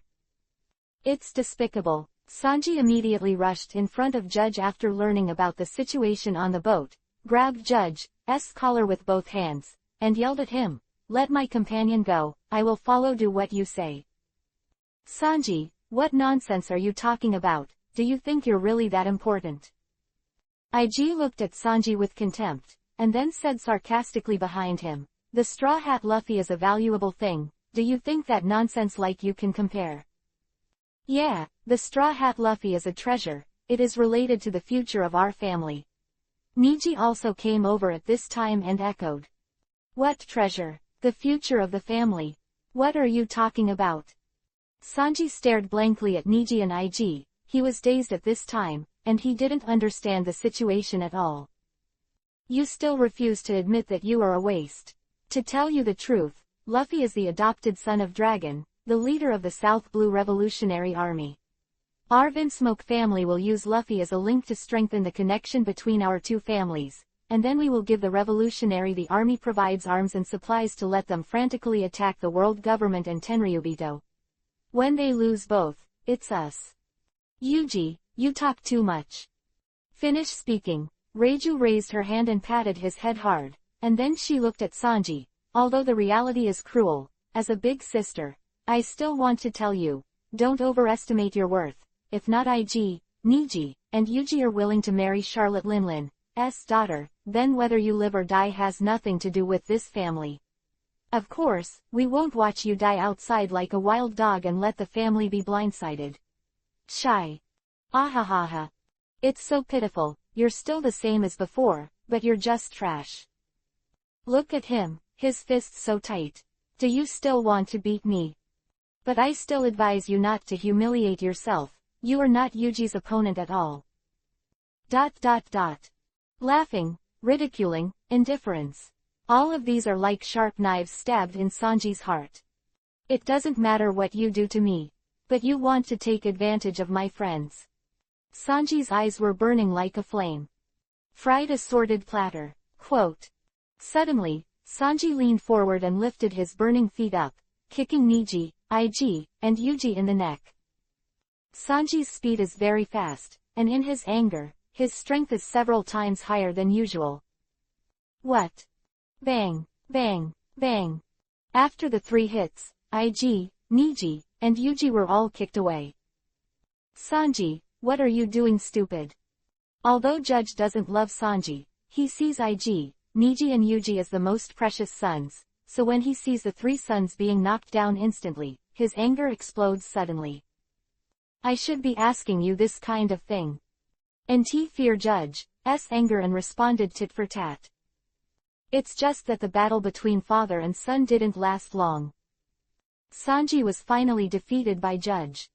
However, Sanji's strength still surprised Judge a little, because Sanji was weak since he was a child, let alone compared to his eldest daughter Reiju. Even his younger brother Yuji was 10 times stronger than him. But after so many years, Sanji's strength has improved so much, surpassing IG, Niji and Yuji.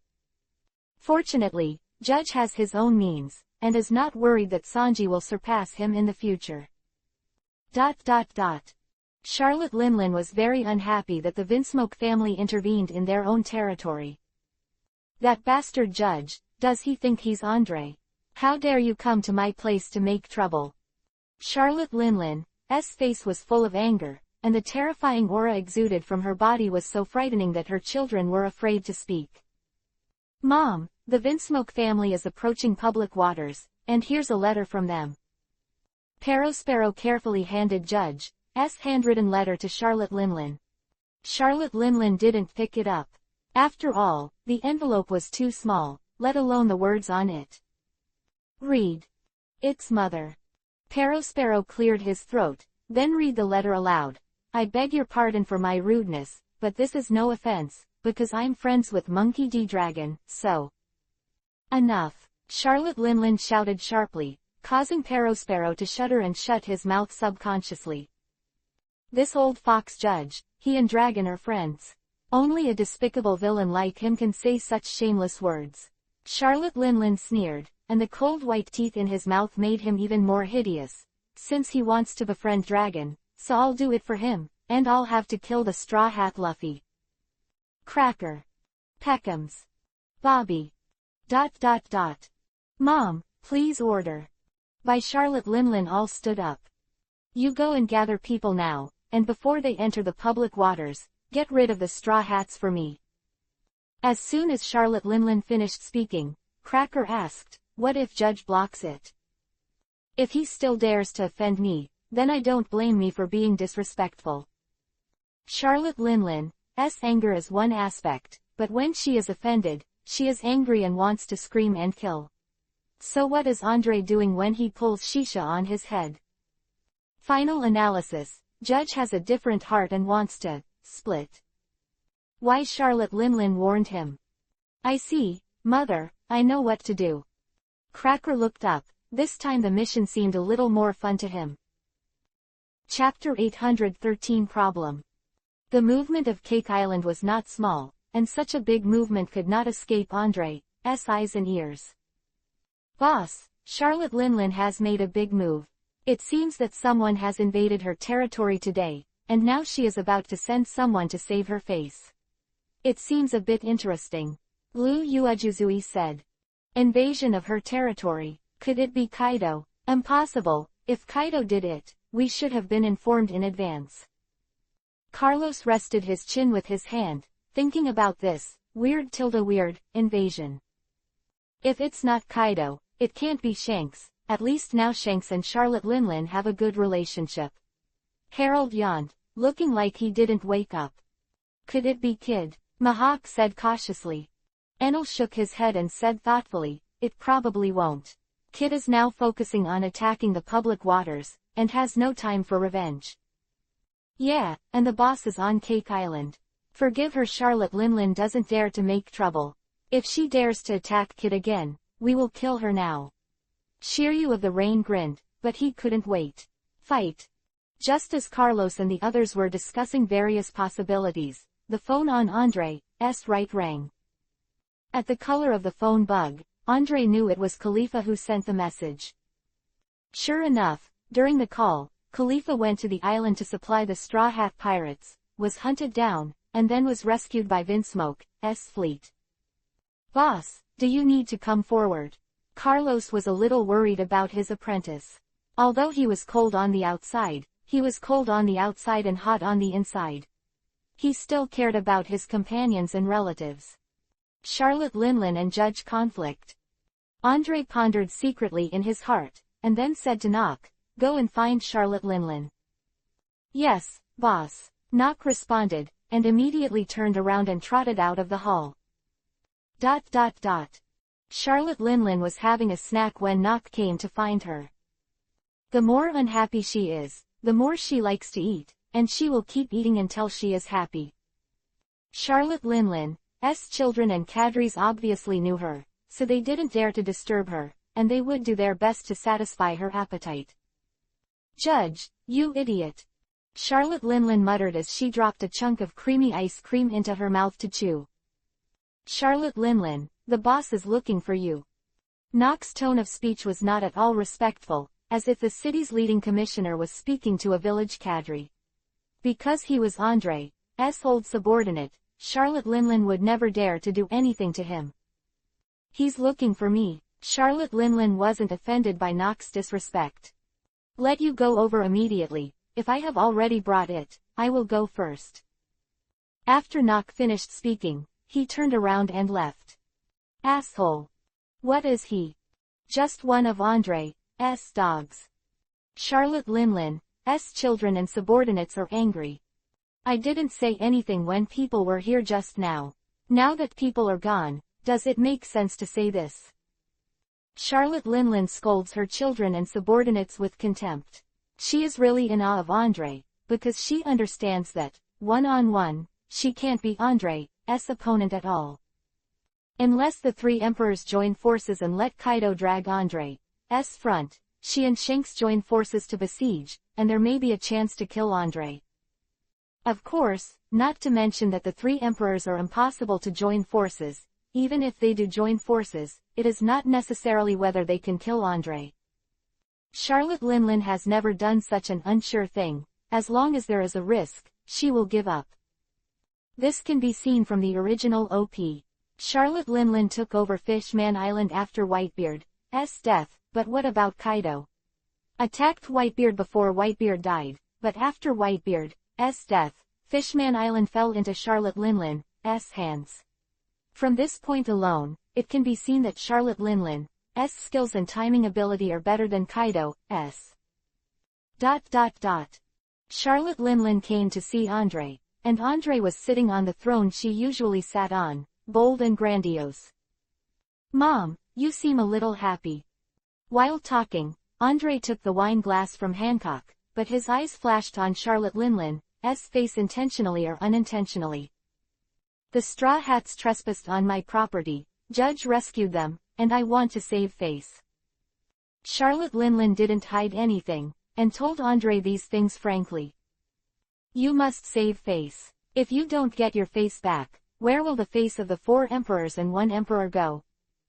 Andre's answer also exceeded Charlotte Linlin's expectations. She thought Andre would intercede for the Straw Hats. But things vary from person to person, and people are close to each other. Straw Hat Luffy is Ace's righteous brother. If you kill him, Ace will trouble you. When the time comes, how will you calculate it? When he said this, Andre's eyes were fixed on Charlotte Linlin. Charlotte Linlin was very uncomfortable being stared at by Andre. She didn't like this feeling, because Andre's gaze made her feel uneasy, and it came from the fear in her heart. After being silent for a while, she took a deep breath and asked Andre, "Are you trying to let me spare the Straw Hats?" No, it's one thing at a time. I said it just now. The Straw Hats offended your majesty. You lose face, and so are our 4 emperors and 1 emperor. Andre spread his hands and looked at me. I am a kind person, and I pay attention to fairness in my work. Then what do you want me to do? If you don't kill the Straw Hat Gang, won't the 4 emperors' territory be free to let people enter and leave at will? Charlotte Linlin's expression became serious. She was forcing her composure. After all, in front of Andre, she felt powerless. Auntie, don't be so serious, didn't I say it? One size is one size. You have to maintain the majesty of the 4 emperors, and I have to take into account the feelings of my family, so it doesn't matter to me what you do with the Straw Hats. While talking, Andre got up and walked to Charlotte Linlin's side, took a sip of wine. It's just that you kill Luffy, Ace will come to trouble you. If you kill Ace by the way, then Whitebeard see the thieves will naturally not let you go, and of course I will not let you go. Andre gave Charlotte Linlin a difficult problem, an almost unsolvable problem. Chapter 814 Give me a face. The crux of the matter is simply face. For Charlotte Linlin, the Straw Hats were no threat to her. It's just that the territory of the 4 emperors and 1 emperor cannot be trespassed.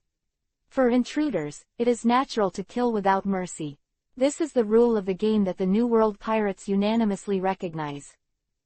Of course, if you have a background then say otherwise.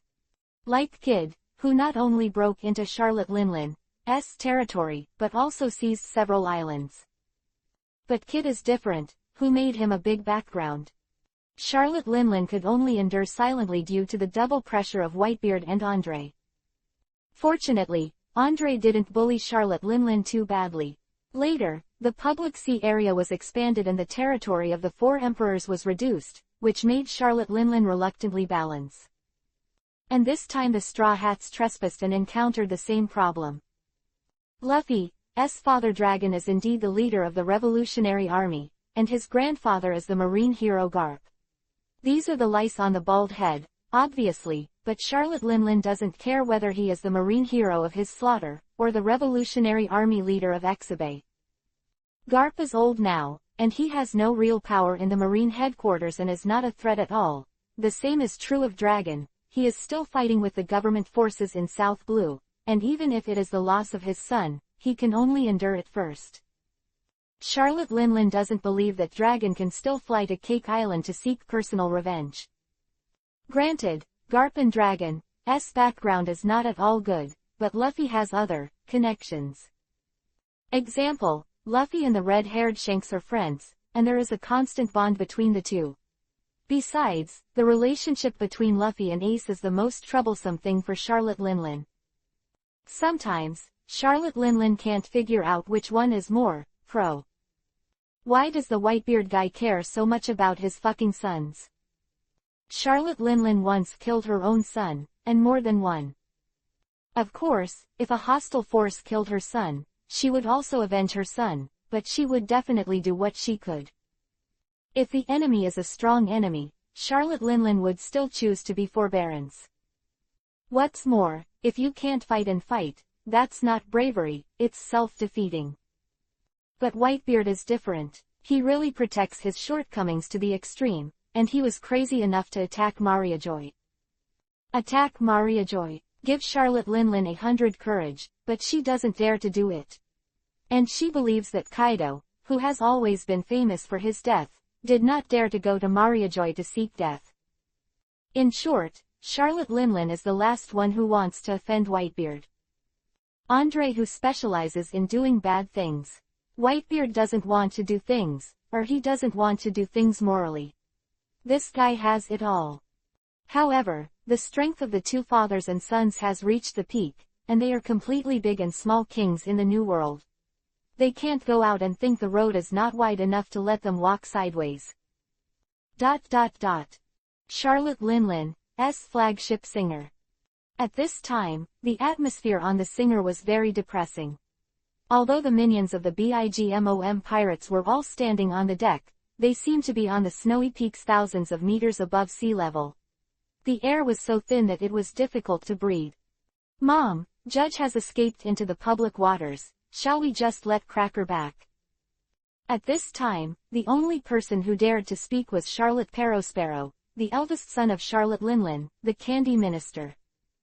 Charlotte Linlin put one hand on her forehead, then raised her sullen face and said, "Let Cracker continue to chase, keep chasing, until Judge is cornered." "But what about Andre's account?" Parrosparrow asked cautiously. "Andre wasn't going to save the Straw Hats, I'm sure of that."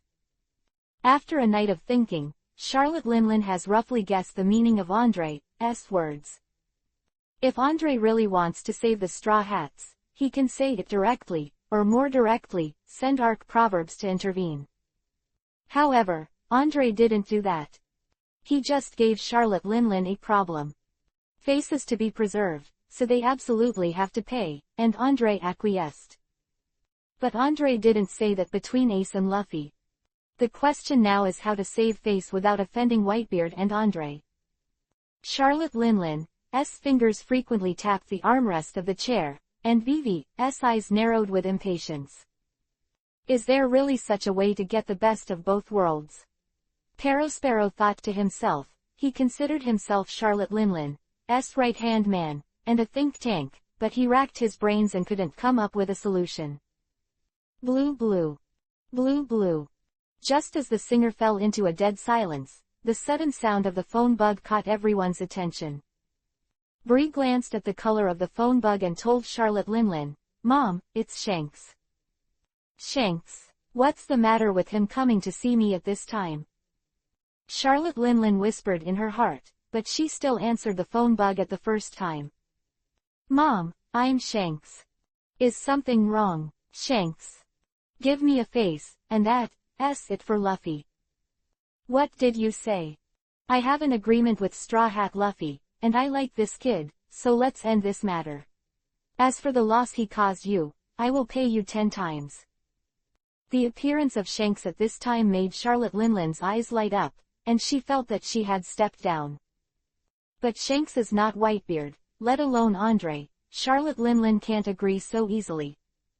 I'm sorry, Shanks, the Straw Hats trespassed on my territory. If I execute them, my face, or the face of the 4 emperors and 1 emperor, will be lost, and Andre agrees with me. Andre agrees too. Shanks on the other end of the phone was obviously taken aback. Because Luffy and Ace's relationship was no secret, Andre couldn't ignore Ace's feelings. Andre, what are you thinking about? After a long silence, Shanks said solemnly, if it's just for face, I'll make it up to you. Chapter 815 Iceland. Wow! A whole bucket of cold seawater drenched all over the body, and there was a feeling like a needle prick, which made Nami's body tremble. At this time, the cold wind blew, and every inch of the body's skin was cut like a knife. Where exactly is this place? How can it be so cold? And why is the girl in front of you so savage? Nami looked around, and finally settled on the girl in front of her. In front of him was a girl dressed in animal fur. The girl has short brown hair, and her small hands are covered with calluses and scars. Looking at her jacket, she has horns with gunpowder attached to it, and she also wears a short knife and a Hegan fire gun around her waist. Come with me if you don't want to die. At this time, the girl used an extremely rude tone, and then dragged Nami into the cabin. The cabin was not much warmer than expected. A small brazier barely provided a bit of heat.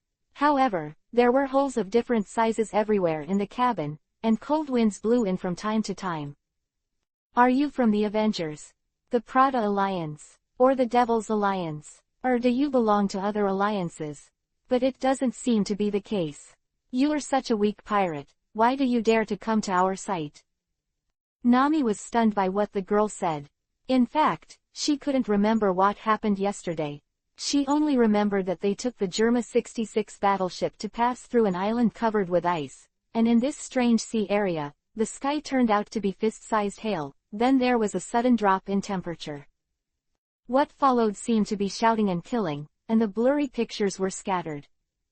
Hey, did you hear our patriarch talking to you? Just when Nami was in a daze, beside the girl, a boy who looked only in his teens shouted at Nami.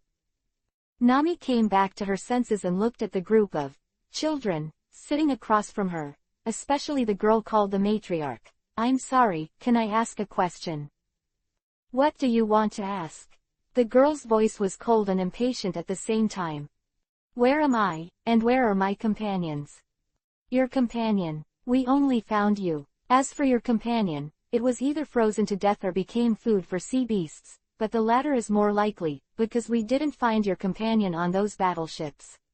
Corpse.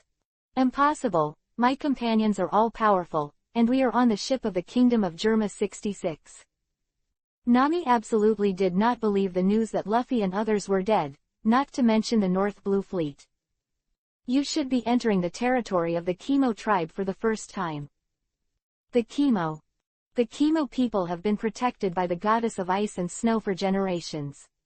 Even in spring, the temperature here remains at -60 degrees. Neither pirate ships nor marine warships like to come here, because the sudden drop in temperature here is extremely dangerous. It could be frozen, the ship could be stuck here for weeks, and the iceberg popped up out of nowhere, plus it used to be in Big Mom's territory, so it's safe here. But not anymore. After hearing the girl's slightly sad explanation, Nami suddenly realized, and what IG had said echoed in her mind. According to IG, as long as you pass through the glacier ahead, you can get rid of Charlotte Linlin's pursuers.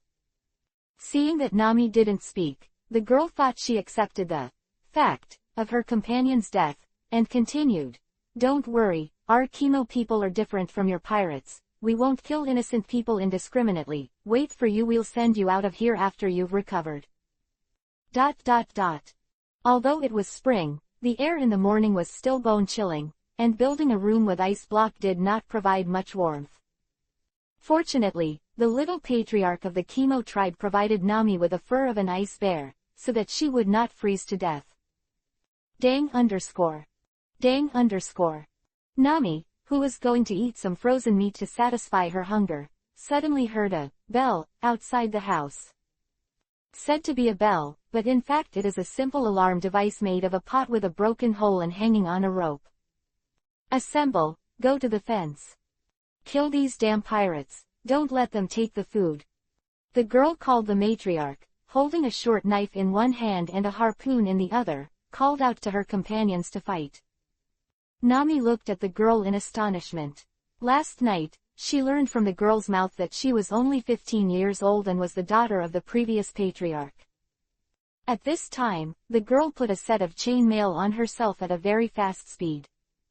This is a set of cold hard, but very rough woven armor. Although this armor was not aesthetically pleasing, and even rusted, Nami counted that there were less than 20 warriors capable of this type of armor on board in the entire village. Most of the warriors used thick ice bricks, shattered them, wrapped them in cloth, and tied them to themselves as temporary armor. Although this kind of armor also has a certain defensive power, it can avoid being directly penetrated by bullets, but it is too bulky and not conducive to long-term combat. It's just that now isn't the time to rate armor. Fight! Fight! Men picked up harpoons and Higgins fire guns, childish children picked up ice blocks, and even women picked up knives. This siege battle lasted for about 2 hours. In the village, 19 men, 6 women, and 37 were seriously injured, while 107 of the invading pirates died. This is the food search team sent by the Demon Alliance. They never forget this place. This is their second attack this month. The girl patriarch explained to Nami briefly. Devil Alliance.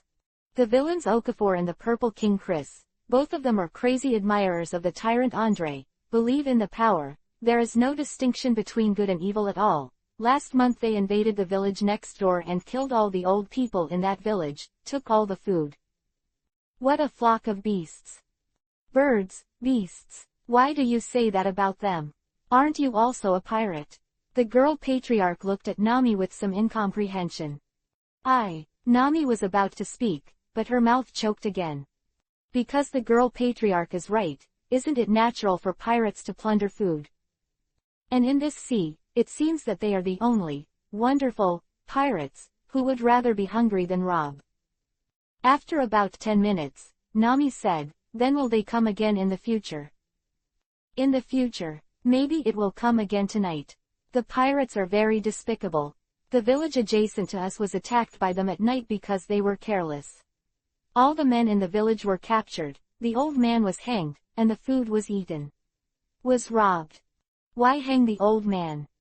Mature men can fight, women can fish, and children are women's hope. As long as children are still around, women will work hard to fish for them, and women and children can also be used as hostages to force men to fight. As for the elderly, in the eyes of those pirates, there is no use at all other than wasting food. Quote. As the sun goes down, for the pirates, the next time is to drink, eat meat, sing and have a banquet. However, more than 200 pirates took advantage of the night to quietly approach a village. Take the men here, kill the old people here, take away the food here. Chapter 816 Speak with Strength. The Kobo warriors and women in the village, led by the maiden patriarch, still stood behind the not-so-high ice wall, waiting for a possible sneak attack by the pirates. The sound of fighting sounded, but the village was not attacked. At this moment, it was freezing cold outside the village. Kid stood in front of the purple demon King Chris and the villain Okafa, with 2 long knives hanging from his waist, one on the left and one on the right. On the opposite side of Kid, Chris is holding a huge broadsword in one hand. This broadsword is as big as a door panel. If it is cut by this sword, it will definitely be cut into 2 pieces by the waist. Okafor stood beside Chris, holding a thick black iron rod in his hand. Although this black iron rod and Chris' broadsword are incompatible in appearance, the material is the same, and they are both from the same piece of meteorite iron. Kid, what do you mean? Are you going to fight us? Chris thought the fight was ridiculous. You know, they all worship Kid's master, the tyrant Andre, and Andre is also kind to Chris, so Chris's worship of Andre can be described as blind and fanatical. When Kid first arrived in the New World, the Demon Alliance paid more attention to the Avengers and even helped them to contain the Prada Alliance. Therefore, Chris believes that even if the Devil Alliance and the Avengers are not allies, they should not face each other with swords. The Prada League has been completely driven out by me, so this is my territory, and you are still looting here, which is disrespectful to me. Kid's answer was simple and straightforward. And he did this to tell everyone that he didn't need to rely on anyone, let alone anyone's help. Kid, your appetite is too big. There are nearly a few villages in this island. Do you want to eat all of the 100,000 people in one go? Domineering. It is true that they can look after the tyrant's face and take more care of Kid, but the care will be taken care of. They now have nearly 10,000 people to support, and their original territory alone cannot support so many people. With the outbreak of the New World War, apart from arms dealers with specific channels and armed escorts, merchants selling food, medicinal materials and other supplies could not get close to this place at all. That is, either tightening the belt and starving, or grabbing food from other people. This is the state of the New World. Of course, there is another option. That is to exit the New World and return to paradise. Aren't you willing to leave here? You can only speak with strength. In the next instant, Kid leapt like a roaring lion. The leap shook the glacier, and his speed had broken through the speed of sound. Don't underestimate people. Chris let out a roar like a dragon and met Kid with his broadsword in hand. Without any hesitation, he swung the great sword at a speed invisible to the naked eye and slashed at Kid. At the same time, Okafor charged at Kid with an iron rod. If Okafor's charge is likened to a bullet, then Chris's slash is like a high-speed guillotine. In the blink of an eye, the shock wave caused by the violent collision of metal and metal brought unimaginable damage to the surroundings. Your slash is too simple, Chris.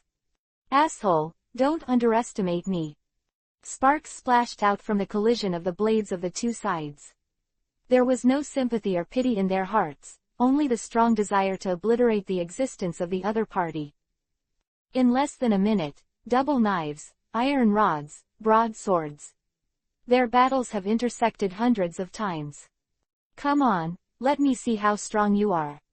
Kid's hands clenched the two knives, and the knives he used naturally came from Andre, and Andre learned it from Thatch, and what he learned was practical, and there were no fancy moves. When? Is this the first time the sword and stick have faced each other? No one can answer this question. Sword, stick and body are still safe and sound under Armament Hockey's protection. Damn it, can't we have the upper hand in two fights? Okafor has a fiery personality. When he did not gain the upper hand in a long battle, he suddenly turned into a giant ape form. In the giant ape form, the iron rod in his hand swung faster, and more powerful. Roar. Chris also let out a roar, fangs growing out of his mouth, a violent aura, and a ferocious face that was as terrifying as a demon. At first glance, both Chris and Kid have the advantage in size. Kid is like a child and an adult compared to the two of them. But in fact, Kid was not at a disadvantage under the strength of Chris and Okafor. True that he doesn't have Andre's talent, and he doesn't have the strongest physique given him by the strong fruit, but he has gradually narrowed the gap between himself and his master through years of practice. Although Kid still doesn't know how far he is from his master, he believes that he will surpass his master sooner or later. Ah! Kid roared, his feet sinking deeper into the ground. That's the power of Kid. There is no conqueror hockey, but the aura he exudes is not inferior to any powerhouse today. The two swords slashed fiercely, one left and one right, and bowed from left to right. When? Two concussions sounded. Damn, Chris couldn't bear it, and the huge impact sent him flying. Fortunately, Chris has been honing in the New World for so many years. After being blown away, He didn't even blink his eyes. He jumped back decisively, and used the ground to stabilize his body. However, Okafor's skills were slightly worse, and he fell directly to the ground. Fortunately, the Okafor skin is thick, but the skin is just scratched. Kid pointed his sword at Chris and Okafor. Is that all you have? If so, leave now. This sea is not for the weak. Get me out of here. What are you kidding me? Chris drank again and swelled his muscles. Let our two seniors teach you what a pirate fight is. Kid, a hard lesson. Very good, hope we can all have fun. Kid stuck his knives on the ice. At this moment, he closed his eyes and spread his feet apart at the same time. The muscles in his body began to swell, and he was accumulating strength and momentum. Boy, taste the taste of defeat. Fall down. One left and one right, Chris and Okafor jumped high at the same time and attacked Kid. Kid opened his eyes sharply, holding the handle of the knife with both hands at the same time. Two bright sword lights cut through the night. Rip _ Flesh torn. What? The painful screams from the severed nerves and the crushed bones. Chapter 817 Sheep Shearing. Boss, the first echelon of the Devil League has been defeated by me, and the Captain Seagull has been killed by me.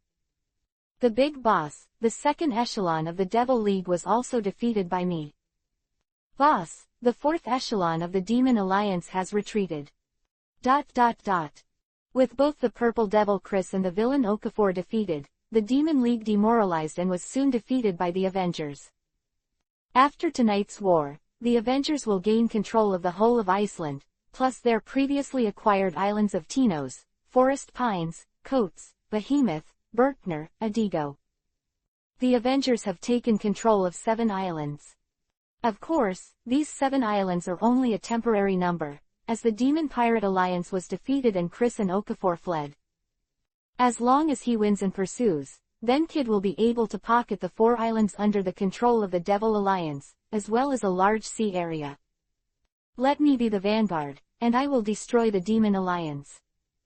Cavendish is complacent, and he is very satisfied with his current status. Although he is only the second character of the Avengers, he has more opportunities to appear than Kid. And now the New World and the newspapers are spreading wildly about his bravery and beauty. This feeling makes his cool uncle _ want to squirt out. How many people died tonight? Kid asked Killer instead of ordering a chase immediately. Killer frowned and replied, the first team lost 49, the second team lost 78, the third team lost 121, and the fourth team died a bit more, 210. We took advantage of the night to sneak attack, and we still killed and injured so many people under the absolute advantage.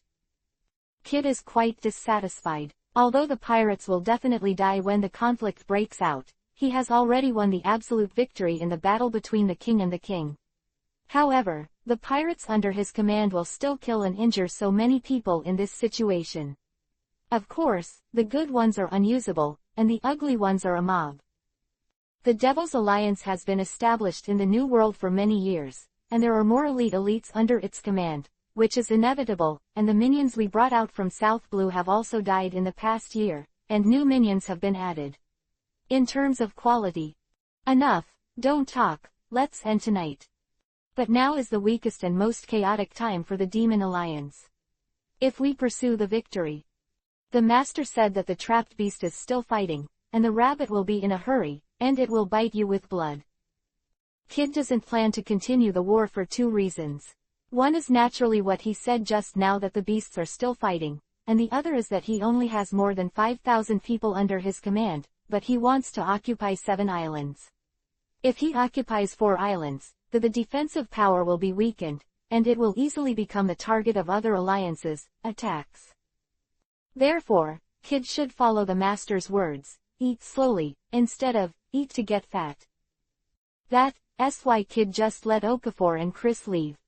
If Okafor and Chris are really killed by him, the Demon Alliance will be broken up, and if their territory is not annexed by the Avengers, it will be eaten by other alliances. Kid naturally didn't want to make wedding dresses for other people, so he chose the wisest decision. Late at night, and Kid did not lead the Avengers back to Berkner, their home island. Tonight, they chose to spend the night in Iceland. Iceland was even colder at night, and the pirates rushed into the village and drove all the villagers out, while they warmed and fell asleep in the igloo. Having seen the Avengers take down the terrible, powerful, demon alliance, the maiden chief did not order resistance. Because the girl patriarch saw Kid's bravery and domineering power, it left a deep impression on her. "What's your name?" Kid looked at the girl in front of him. He was different from his master. He had absolutely no interest in such immature pseudo-lolitas, or lolitas. "Yona, esta Yuna," the girl patriarch calmly answered Kid's question. "From today, I officially begin to rule here. As the ruler, everything on this island belongs to me, including you and your clan. Do you understand what I said?" Kid is no longer naive and has no mercy. The pirates, conflict and killing day and night have successfully transformed him into a cold man. Although the girl Yuna was very unwilling, she knew very well that she was powerless to fight against the powerful pirate alliance that could defeat the demon alliance. Seeing Yuna nodding, Kid continued, "Starting tomorrow, the meat will be handed over according to the head every week. Adults need to hand over 10 pounds of meat, and the elderly and children will be halved. 10 pounds of meat. That's almost 4.5 kilograms. At first glance, it doesn't seem like much, but on average, it's just over a pound of meat a day. But the old man and the child do not have the ability to hunt, and the woman and the man bear the tax of the child and the old man. Coupled with the cold weather in Iceland, the Kimo people are reluctant to eat enough, let alone handing over so much food. Of course, you can also refuse my proposal. Then I can only loot food from you according to the practice of the Demon Alliance, and like them, I will hang all the old people here and take away all the men, let them fight for me and take all the food here." Kid's words are irresistible. In fact, the pirates in the New World are in terrible condition. Pirates are not engaged in production, so they need to support a large number of armed personnel, and they need supply on the site. And the 4 emperors and 1 emperor have their own territory and ways of making money, so they can all afford people. But Kid is very clear that his master occupies such a rich fishman island, as well as the Raphael Chamber of Commerce, and controls the smuggling trade of West Blue gems, taking out looting and offering offerings from younger brothers, and only maintains the number of elites around 20,000 people. Although the Whitebeard pirates have now expanded, the overall number is only more than 10,000. The Beast pirates can only maintain around 10,000 people. The red-haired pirates have the fewest members, less than 8,000 people. The BIGMOM pirates will operate, so the number is slightly larger, and now there are nearly 30,000 people. 4 emperors and 1 emperor are still like this, and the public waters with constant conflicts are even worse. In order to dominate one side, each pirate alliance frantically pulls strong men. The result is that the team is getting bigger and bigger, which can be called bloated. But there are a lot of people who talk a lot, and they can pull out more than 10,000 strong men at any time. Not to mention fighting, even eating and chewing losses, just relying on the islands that have been repeatedly contested, they can't support so many people at all. In this way, they can only rob to death, and even the idea of killing the elderly and reducing food loss. However, Kid is different. He once accepted the sustainable development strategy from Andre and managed his own site with a wool shearing strategy, which coincides with Charlotte Linlin. At least killing chickens to get eggs is something that only the second force can do. Kid never thought about it, at least he wouldn't do it until the mountains and rivers were exhausted and there was no way out. Chapter 818 Been imitating. Yuna saved Nami's life. Nami felt that she should be able to help her, and she still had questions to ask him. Such as who attacked Germa 66 Feet's fleet, and the current whereabouts of her companions. So Nami went to Kid that night. Kid is also considered a dominant party now, so naturally he can't see it if he wants to see it. But Nami is different. She has the jug that Andre gave her, and with this jug, she can meet Kid and pass unobstructed. This is the tyrant's jug. I want to see your boss, kid. Nami walked directly to the gate of the village, and as she spoke, she took out the metal jug she was carrying. This jug is 135 centimeters long, 95 centimeters wide and 23 centimeters thick. Since some special metal is added to the material, it has a heavy feeling in the hand. The front of the jug naturally has the logo of the Whitebeard Pirates, and the back is the word, 0, of Team Zero, accompanied by the 8 characters of, horizontal, traveling all over the world, conquering the world. This kind of craftsmanship comes from Liu and belongs to his personal hobby, and the words on it are carved with a knife, purely by hand, and carved by Andre himself. It is difficult to imitate. Of course, the anti-counterfeiting marks on the jug are not limited to these, and there are words embedded in the mouth of the bottle. This is a secret, known only by close people, so Kid can conclude that this jug is 100% from his master. Bring her to see me and prepare another table of meals. Although Kid was reluctant to accept the help of his master, he met someone here who could hold his master's jug, and was a girl he didn't even know himself. There must be hidden feelings. Nami was brought to Kid, and at this time, there were already minions placing barbecues, fruits, noodles and other foods on the table one after another. You must be hungry. Kid gestured for Nami to eat whatever he wanted. Nami is really hungry. To be precise, she has never eaten enough in Yuna's village. Every little bit of poor frozen meat, and because of the scarcity of charcoal fire, she drank blood even more. Frozen and hungry savages. At this time, the barbecue, fruit, pastry, and cake came. To her, the food on this table is simply delicacy in the world. Seeing Nami gobbling down and eating and drinking, Kid also felt a little hungry, so he asked his subordinates to prepare a table of food, and in his recipe, a large pot of sea animal meat was added. Nami's appetite is not large, so after a few minutes of binge eating, she couldn't eat any more. At this time, she timidly turned her eyes to Kid. That. What's the matter? Kid put down the unfinished sea beast meat and turned to look at Nami. I hope you can, or think about it, reduce the tax of Yuna village, if possible, reduce 70%, 50% can also be reduced. Nami hesitating, grinding and chirping. Finished saying a sentence intermittently. A tax relief for this village. Yona and the others saved me. Yes. Kid agreed without thinking. Although surprises always come out of nowhere, Kid's straightforwardness surprised Nami.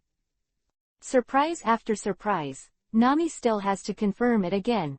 Then how much do you plan to reduce? Of course it's all free, because you are holding the master's jug, that's a family.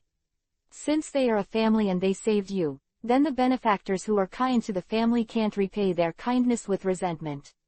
In addition to exempting them from taxes, they will give them a batch of clothes and food for the winter, which is what the master often mentions, drop of water, spring of spring. The answer given by Kid is no longer a surprise to Nami.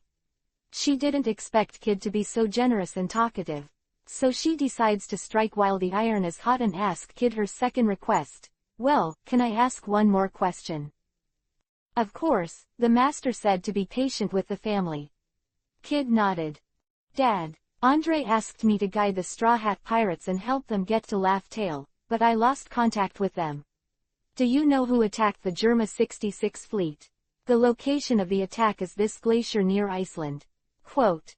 Nami originally wanted to call Andre Daddy, but she doesn't like it now, so she wants to call him by his first name. Although the title has changed, Kid still has a lot of information. At least he understands that the girl in front of him has a very close relationship with his master. Does anyone dare to break into my territory? The first reaction in Kid's mind was that his own territory was mixed with forces of unknown origin. Since Germa 66 and the Avengers maintained the arms trade, they passed through Iceland. Naturally, these things were greeted by Kid, and the fleet of Germa 66 this time consisted of 11 warships and 2 supply ships. The scale is not considered little. Even if the Avengers under the leadership of Kid want to eat this fleet, it is not so easy. And that force of unknown origin was able to quietly kill this fleet. Killer, Kid yelled, then sat back in his seat. What's wrong? Killer entered the house immediately. Call Cavendish, Uroge, Hawkins, Drake, and the captains of the teams. Someone has invaded our territory. Invasion. Kid trembled, then walked out of the house immediately. Looking at his fiery appearance, he knew that he had entered the state now. This is a habit developed during the year. No matter what the situation is, you must be vigilant and ready to fight at any time.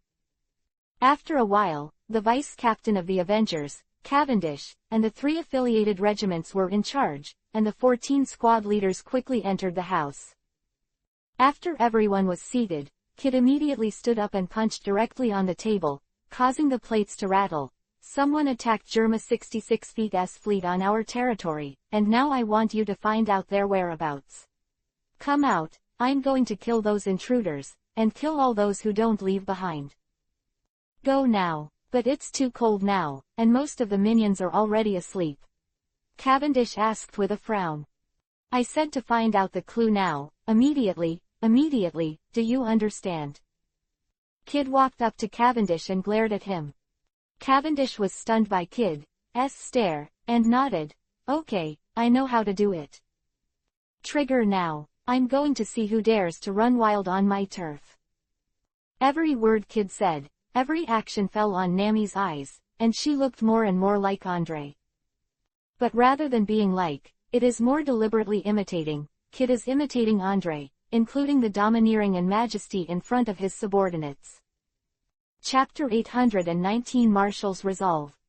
The New World is a cruel place, different from the first half of the great route called Paradise. If you want to survive here, you must learn to fight, and there is no such thing as escape. Because this is the gathering place of the most vicious pirates in the world, let alone ordinary businessmen, even Marine is willing to come here. Therefore, if you want to survive, you can only fight and defend your own territory with your own life. Otherwise, in the New World, you will only starve to death, or die of thirst. Although Kid stayed in Sky Island most of the time, only after marrying his wife did he follow Andre to live in the New World, but he understood the New World and understood its importance to himself more clearly. Without the territory, the strongest pirate group will be destroyed. Looking back, the number of times Whitebeard and Golden Lion fought for territory was definitely no less than 100 times, and the conflict was more frequent. Later on, the territory between the 4 emperors was not divided, and the conflict caused by the competition for territory became a daily routine. Today, too, the war must continue for a place to live in the public waters. Therefore, Kid will not allow anyone to step into his territory without authorization, and he has to do the same thing as the 4 emperors and 1 emperor. Kill all the intruders, put their corpses up in the sun, and stick their heads on spears. The Demon Alliance is already a bird in shock at this moment, and they shrink their defenses, waiting for the Avengers to attack. However, when the news that the Avengers were dispatched again came, the Demon Alliance was already in chaos. In just one night's work, half of the minions escaped.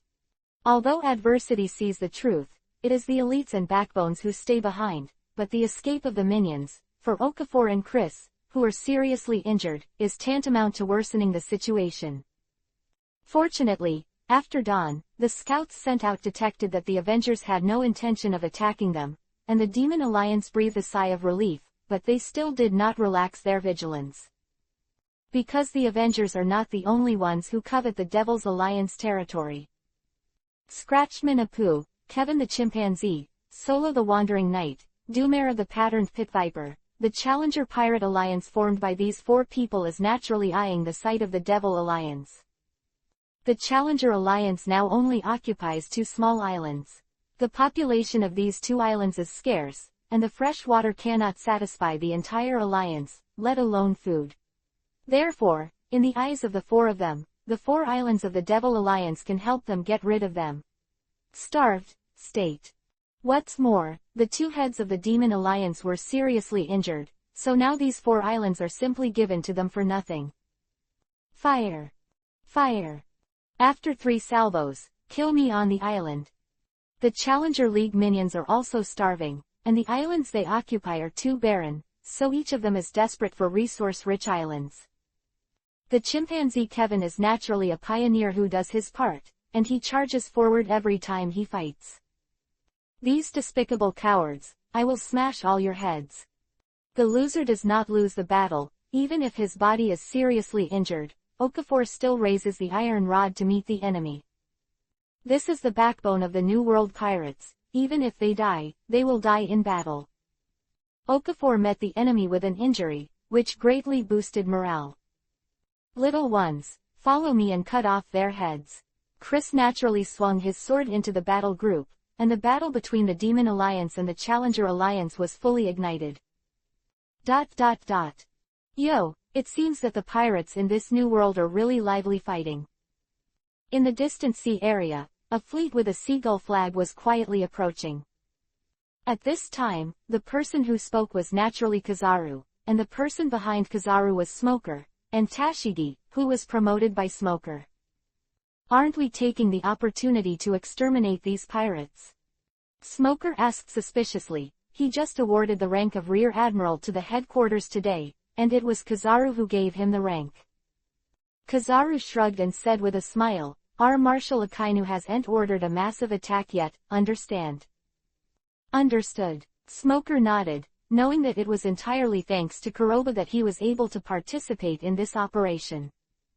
Of course, the premise is that Saint Ernst forcibly seizes power and cleans up Saint Julof's partners in the Marine headquarters. And this so-called partisan includes Sengoku, Crane, these hardcore, conservative party. To put it simply, Saint Ernst strongly purged the Marine headquarters, suppressed the stable faction headed by Sengoku, and promoted the hawkish radical generals headed by Akainu. Also suffering is Kuzan. This lazy guy can now justifiably fish. Because Kuzan was directly arranged by Akainu to go to Marine's logistics department, responsible for managing logistics and other matters. The job of managing logistics is usually arranged by Vice Admiral, and it is still an elderly Vice Admiral. Kuzan is in his prime and is an indispensable force in Marine. But Akainu knew very well that placing the disobedient Kuzan on the front line would only hold him back. Report. At this moment, a communications soldier trotted over. Kizaru yawned. Say. Up straight, first gave a military salute, and then said loudly, Fujitora and Ryokugyu, the 2 admirals have reached the designated sea area, and can carry out the first step plan at any time. Well, in this case, our marshal should be coming to give instructions soon. Kizaru knew Akainu very well. After all, the 2 were at the same time and were taught by the same teacher. What Akainu wants to do, he doesn't have to think about it. Knowledge. Sure enough, Akainu's order came 5 minutes later. The battle plan this time is to clean up the Avengers, the Demons, the Challengers, the Pioneers, the Eagles, the Gatling Fleet, the Buggy Fleet, the Nero Fleet. Smoker's body began to tremble after hearing the signalman's words, not from fear, but from excitement. After so many years, are you finally going to start working on these pirates? Sure enough, Marine can only dare and attack the New World under the leadership of a strong marshal. Come on, let the pirates see the determination of our marshal and crush them. Kizaru waved his hand, and dozens of coated warships surfaced. The ferocious naval guns were raised, and the sailors pulled out their knives and guns. After being bullied by pirates for so many years, it was time to collect some interest. When Marine launched a large-scale attack, Andre also led the main fleet of Team Zero to leave Cake Island, ready to join the Whitebeard pirates. Chapter-801 Crazier than Akainu. Akainu was promoted to Marine Marshal, although this news is abrupt, but it is reasonable. Tenryubito Council President by bloody and violent means, and has been in power since then. Therefore, with his character, it is very reasonable to point fingers at the world government and even directly intervene in the Marine headquarters. Moreover, Sengoku is too moderate. His policy towards pirates is relatively loose, as long as those vicious and evil parties can stay in the new world and do not come out to harm other places, then he can accept it. This loose policy has always been criticized and despised by Akainu. He believes that when dealing with evil parties, it is necessary to kill them all in order to maintain and implement the concept of justice. Therefore, the intensification of contradictions within Marine has long been a matter of 1 or 2 days, until Ernst Street came to power. According to the eternal nature of the emperor and the courtier, Sengoku was naturally idled by Ernst Street. Andre got the news that Akainu became the marshal 2 days ago, when the Marine headquarters was still chaos.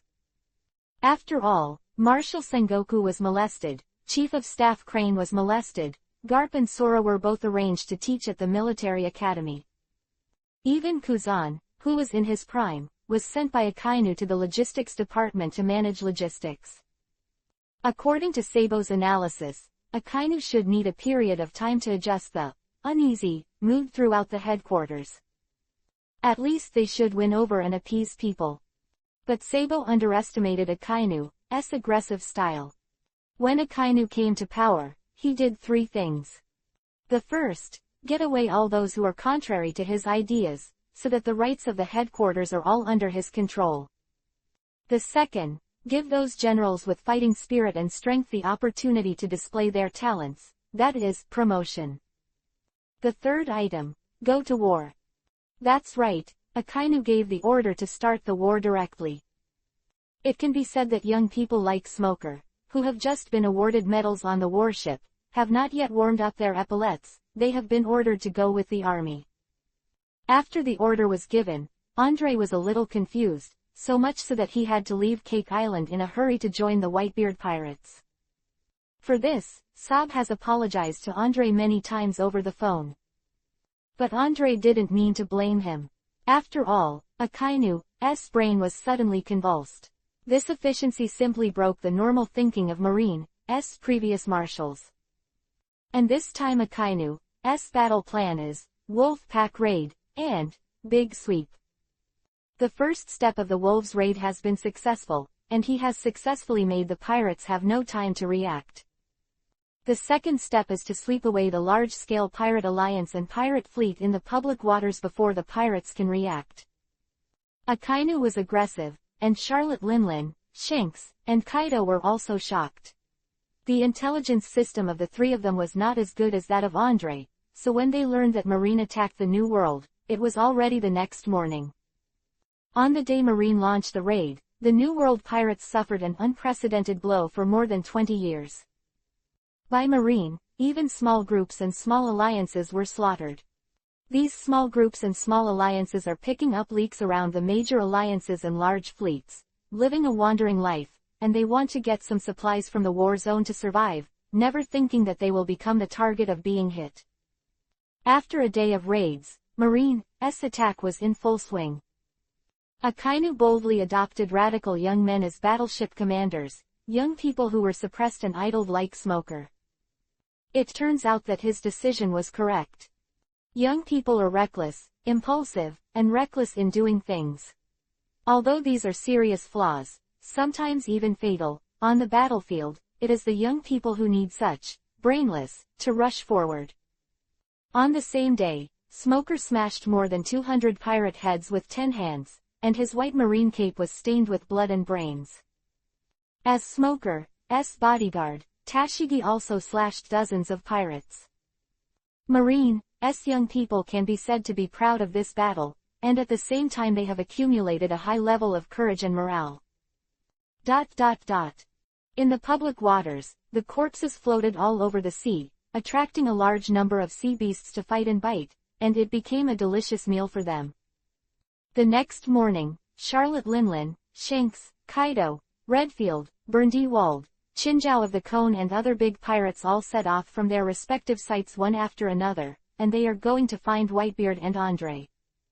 After all, this time, it was Marine who stepped on the pirates' territory, and this breath was unbearable. And according to Akainu that dog can't change the character of eating she, if this guy has the first time, he will have the second time. But before they find Whitebeard and Andre and Whitebeard are having a family meeting. Andre, what are you going to do? Whitebeard trusts Andre very much, and he doesn't value the existing position. If Andre is willing to accept it, he is willing to hand over the entire Whitebeard pirates to Andre. This guy Akainu is different from Sengoku. He is not afraid of war, and he is not afraid of how big the war will escalate. Even if the new world is smashed, he doesn't care. Andre's words made Marco and others a little confused. Andre, do you mean not to fight? Ace asked eagerly without thinking too much, still young. But this is also human nature. After all, Luffy disappeared in the public waters, and Ace was already anxious. I didn't say not to fight. On the contrary, we will not only fight, but also burn the fire to paradise. It is best to attack Mariajoy again. This time we will assemble the largest fleet and give Tenryubito a nightmare that he will never forget. Again on Mariajoy. The vice-captains of Team Zero were accustomed to the madness of their own bosses, while the subordinate captains of the Whitebeard pirates were all a little confused. After all, too many brothers were killed and injured in the last war. Andre looked around, and the expressions and reactions of everyone were in his eyes. He knew that many people were afraid. After all, Tenryubito was very powerful, and the death and injury of attacking Mariajoy made people palpitate. But Andre has his reasons, because he knows Akainu. Akainu long for war, and in order to destroy the pirates, Akainu is absolutely at all costs. Therefore, Tenryubito must be put under pressure. Only when Tenryubito feels dangerous and afraid will they give up the idea of cleaning up the new world. But will Charlotte Linlin and the others follow?